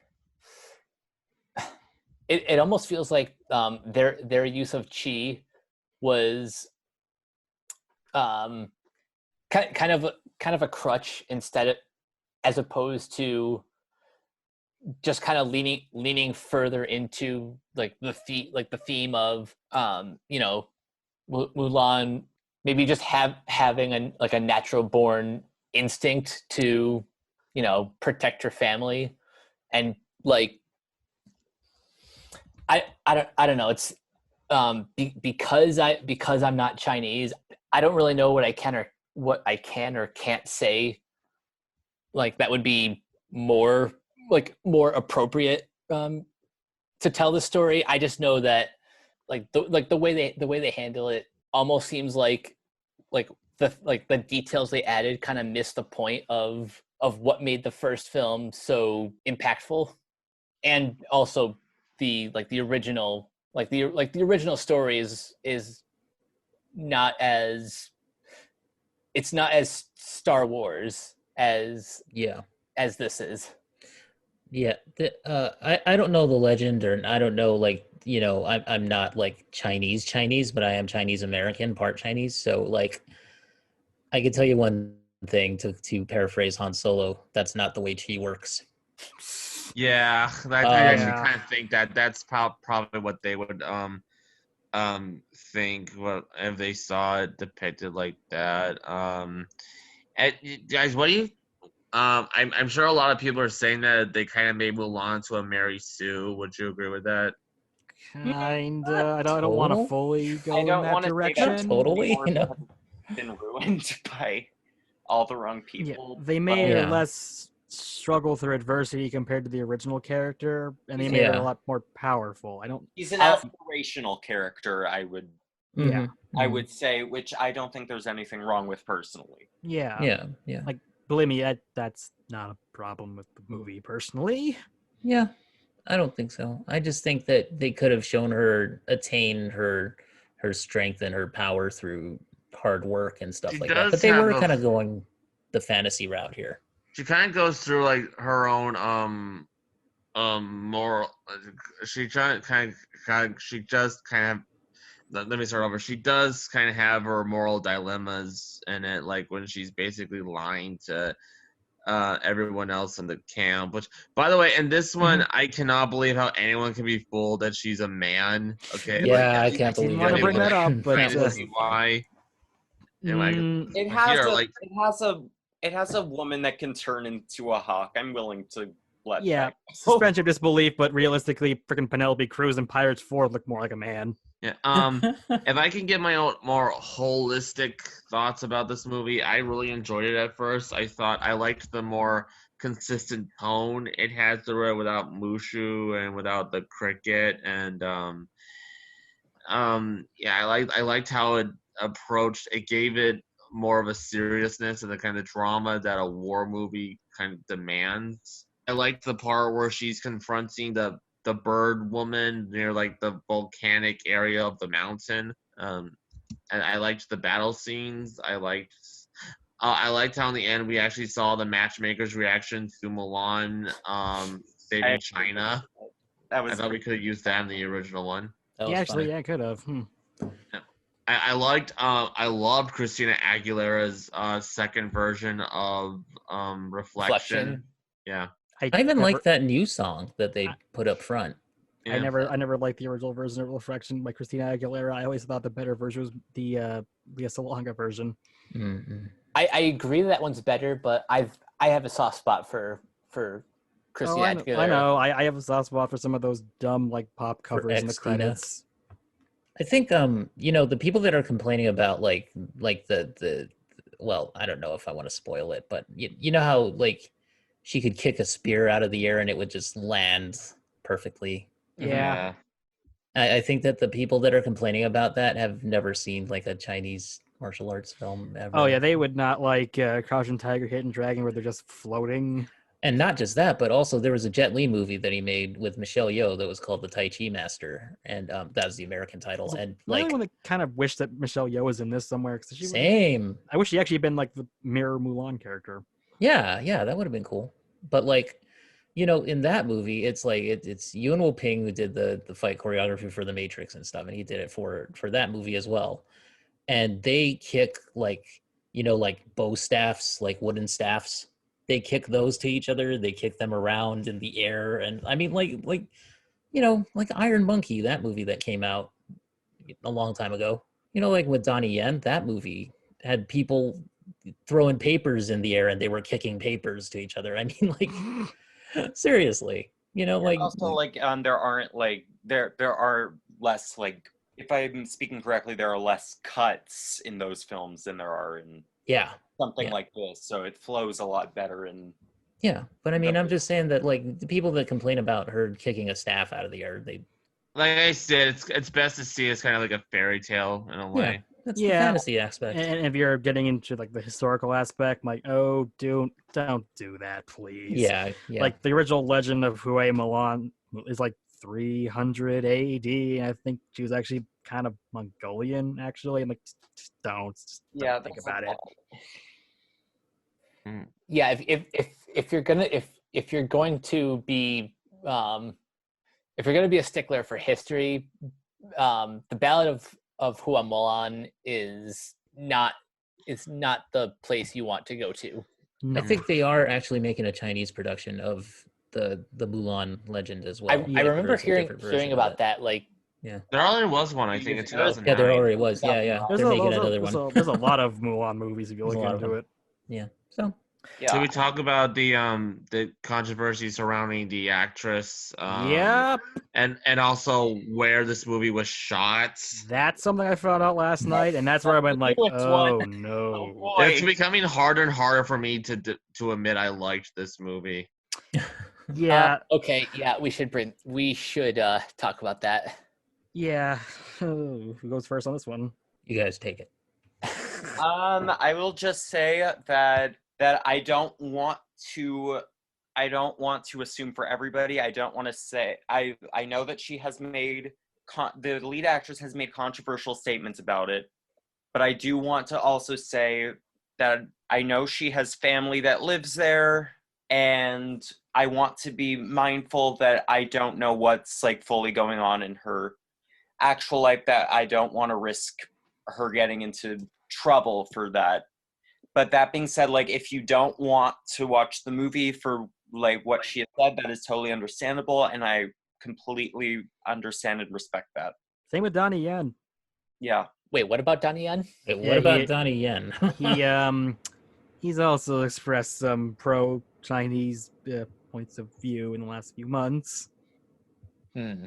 Not quite the same degree as the lead actress, but of that type. I'm like the only reason I'm giving Liu Yifei, I don't know if that's how you pronounce her name, Yeah, but Liu Yifei, yeah. The reason I'm giving her the benefit of the doubt is because of where her family lives and the possibility that her comments were made under political pressure. So Could very well be. Even though she's an American citizen, I believe. So I do not want to make any assumptions. That's really the most I can say. Yeah. And anything that Donnie Yen has said is completely news to me. Yeah. I will just continue to worship him as on-screen talent. It's kind of like Jackie Chan. If you read into his comments, it's Yeah, similar. Jackie Chan has said some things too where people have gotten a little bit nonplussed about it. But Also, I believe not Chinese, but LeBron James said something similar, if I recall, which wasn't. Yeah. I'm just going to say I fully respect where you stand on the. If you feel morally opposed to that, I just want to say I'm giving these people in particular benefit of the doubt right now personally, because I don't want to delve into their personal lives and get that into people that I do not know. it's fair. Yeah. Same. Which is fair. Yeah. Although it's interesting to note that all these controversies are from last year. Only more have crept up since. Well, we all do dumb things. We all say dumb things. Yep. And we all make mistakes, and we all fall flat on our asses. Yep. So, And I thought these were, this is bad. Obviously this, and then the stuff with the coronavirus and the delays and the money. This is all interesting, but not the worst. The worst controversy is probably the thing I found out last night that I think a lot of people just What we all recently found out. discovered. Yeah. The filming part. So tell me, where was this film shot? I'm gonna butcher the name so terribly, but it's in northern China. It's Jingla. I can't say it. I'm sorry. Just Kiana, how do you say it? hold on. It's like I'm the worst with pronunciation. Let me find this out. Hold For on. the years, I used to think that Bo Bridges' brother's name was Biao Bridges. So don't ask me to pronounce the What? Chinese name. I kind of love that though. I'm gonna call him that from now on.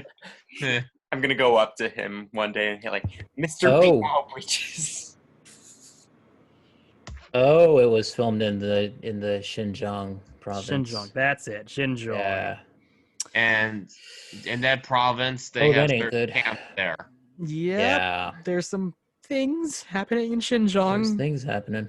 for like the last couple decades. It's been getting really bad, involving a minority population that's being thrown into, I guess you'd want to call them like concentration camps. That also includes human rights violations that goes all the way up to like sterilization and death. Watch the John Oliver's segments on the Uyghur Oh yeah, population. the Ouija that episode I've been recommending to everybody. Like I don't get it. Just I'm like, watch it. Like if you want more information on this, Yes. Actually, And, I'm going to link to that in the yeah. show notes. Yeah.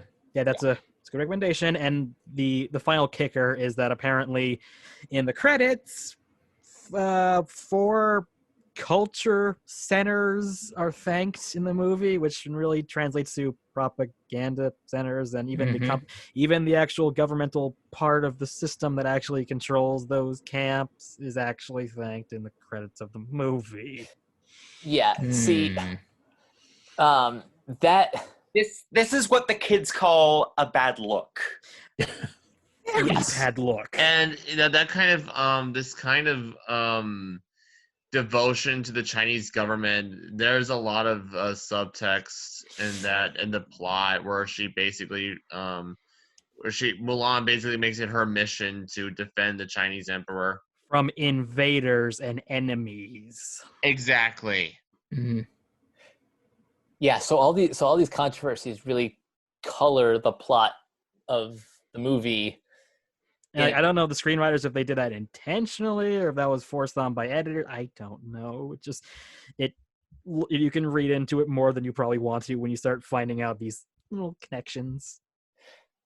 That's why I made it clear that my positive views on the film are strictly in a vacuum. Based on Yeah. it being a film in and of Yeah. itself. The film There's itself. sometimes where you just have to. This is one of those movies where you just kind of have to. Yeah. Because if like as soon as you open this up to like the bigger picture, the rose tinted glasses come off. Oh yeah, like the most blunt one was again that Washington Post opinion piece where it's like the Mulan movie. It's a fun family picture that maybe also supports genocide. Mm. Whoa. Mm. Maybe I don't know.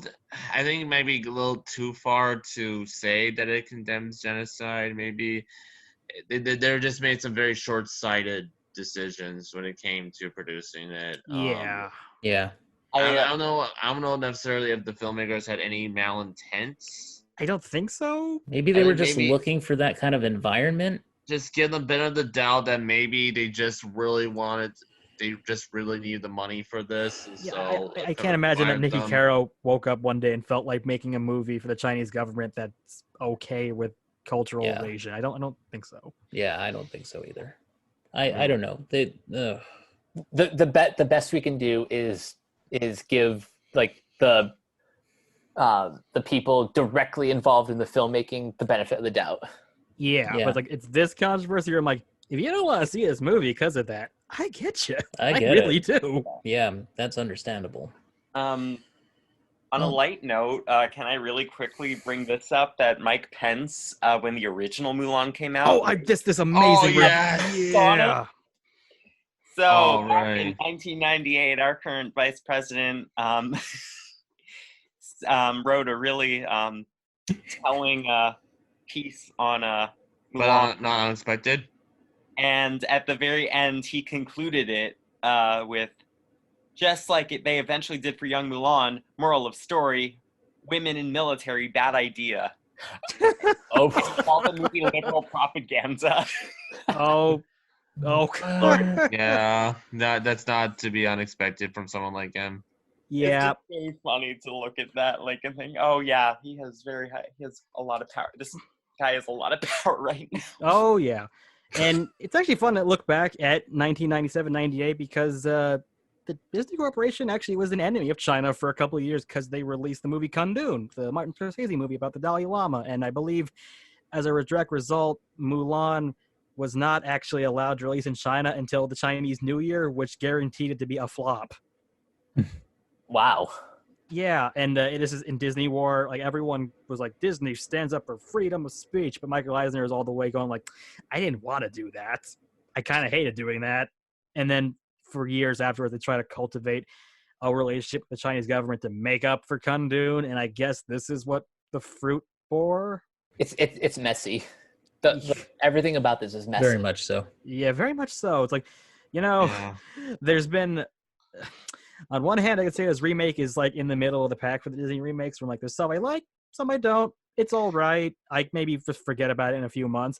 And then on another hand, it's the most offensive of all the movies. Maybe it's like there's too many ways to look at this movie. I objectively on a like just a pure quality standpoint, I think this is one of my most favorite of the remakes.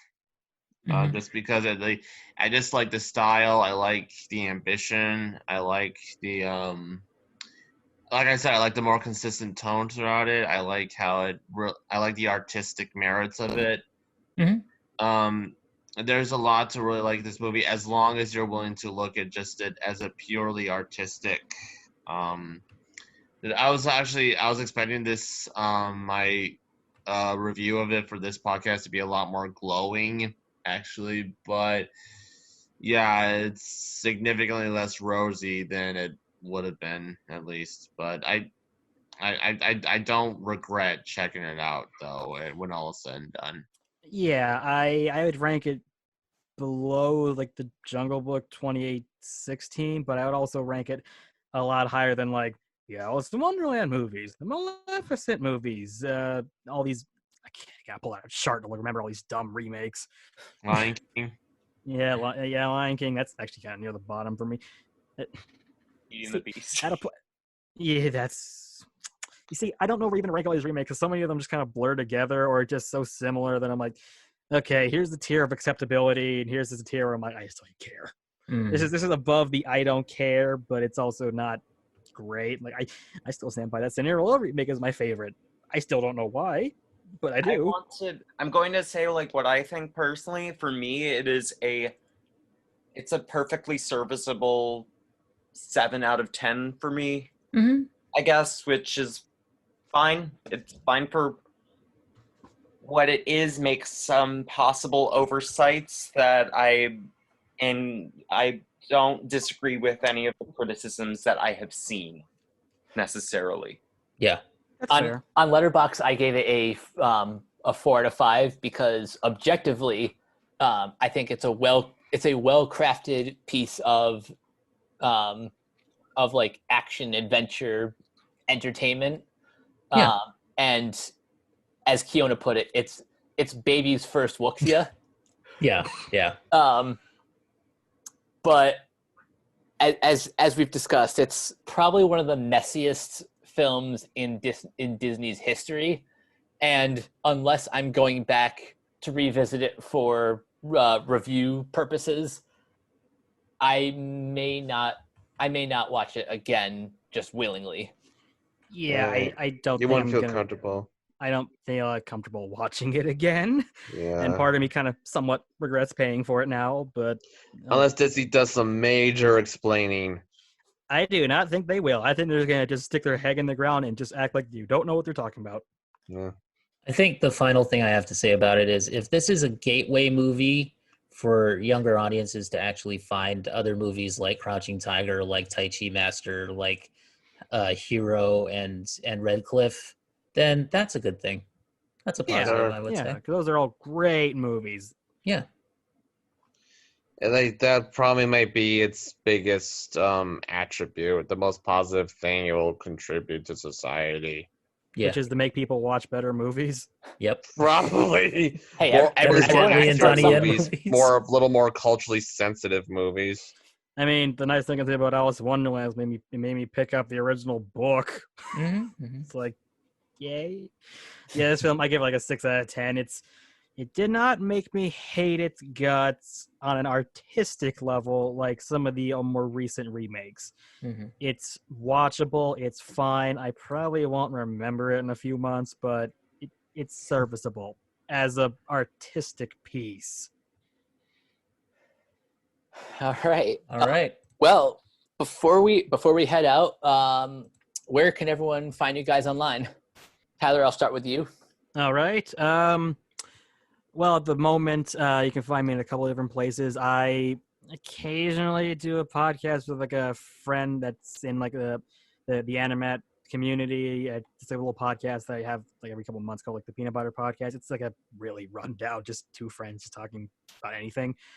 But professionally, you can find me on a YouTube channel called Debunk File. I write scripts about historical mysteries, and these videos can be like 40, 50 minutes. I actually have a project coming out in November. It's going to be like 90 minutes. It apparently has backing from a major newspaper and a major other podcast. So this one I'm very excited to release. It's about the famous female pirate Anne Bonny. It's the inspiration for just about every female pirate you've ever seen in any movie. Ooh. By the way, I plan to help edit the script for. Yeah, Jacob is going to assist on that script, and he will be special thanked in the bottom of the description. It's going to be quite something. I'm Thanks, definitely man. looking forward to that. Oh, yeah. I'll talk about it a lot more when we get closer to November. The newspaper, before I even go, is the Post and Courier, which is the biggest newspaper in the state of South Carolina. The journalist is a guy named Tony Bartlemay. He's a Pulitzer-winning journalist that thought it was actually a good script, surprisingly. And the podcast is the Skeptoid podcast by Brian Dunning, who's a popular science guy that kind of goes into subjects, kind of just goes, well, here's these details you might have gotten wrong about this subject. Nice. All right, Yeah. Jacob, where can everyone find you? You can find me on Facebook and Twitter as Jago Crable. That's KREHBIEL, and I'm also part of the Renegade Pop Culture Facebook group. Nice. Hayden? You can find me on Twitter at the Hayden Wilder and on Instagram it's at Hayden Wilder. No the in the Instagram handle. And Kiona? You can find me on Instagram at Neoplasmic24. Also on Twitter, you can find me at Keona Tang, KeonaTang, and our official Twitter for Renegade Pop Culture is at Ren Pop Culture. Also the Facebook group on Facebook, you guys know it by now. I'm going to put it in the show notes. And that's pretty much it. RenegadePopCulture.com. If you guys want to read show notes, articles, just listen to the podcast on there. You can also listen to us on Spotify and Anchor and Apple Podcasts as well. And you guys can find me on Twitter and Instagram at CaptainK42. Check out my quick thought reviews on letterboxd.com/CoachK42. And find me in all of the various Facebook groups at my name. That's it for this installment of the Streaming Wars. We will catch you guys later. Peace out. See ya. Peace. Bye.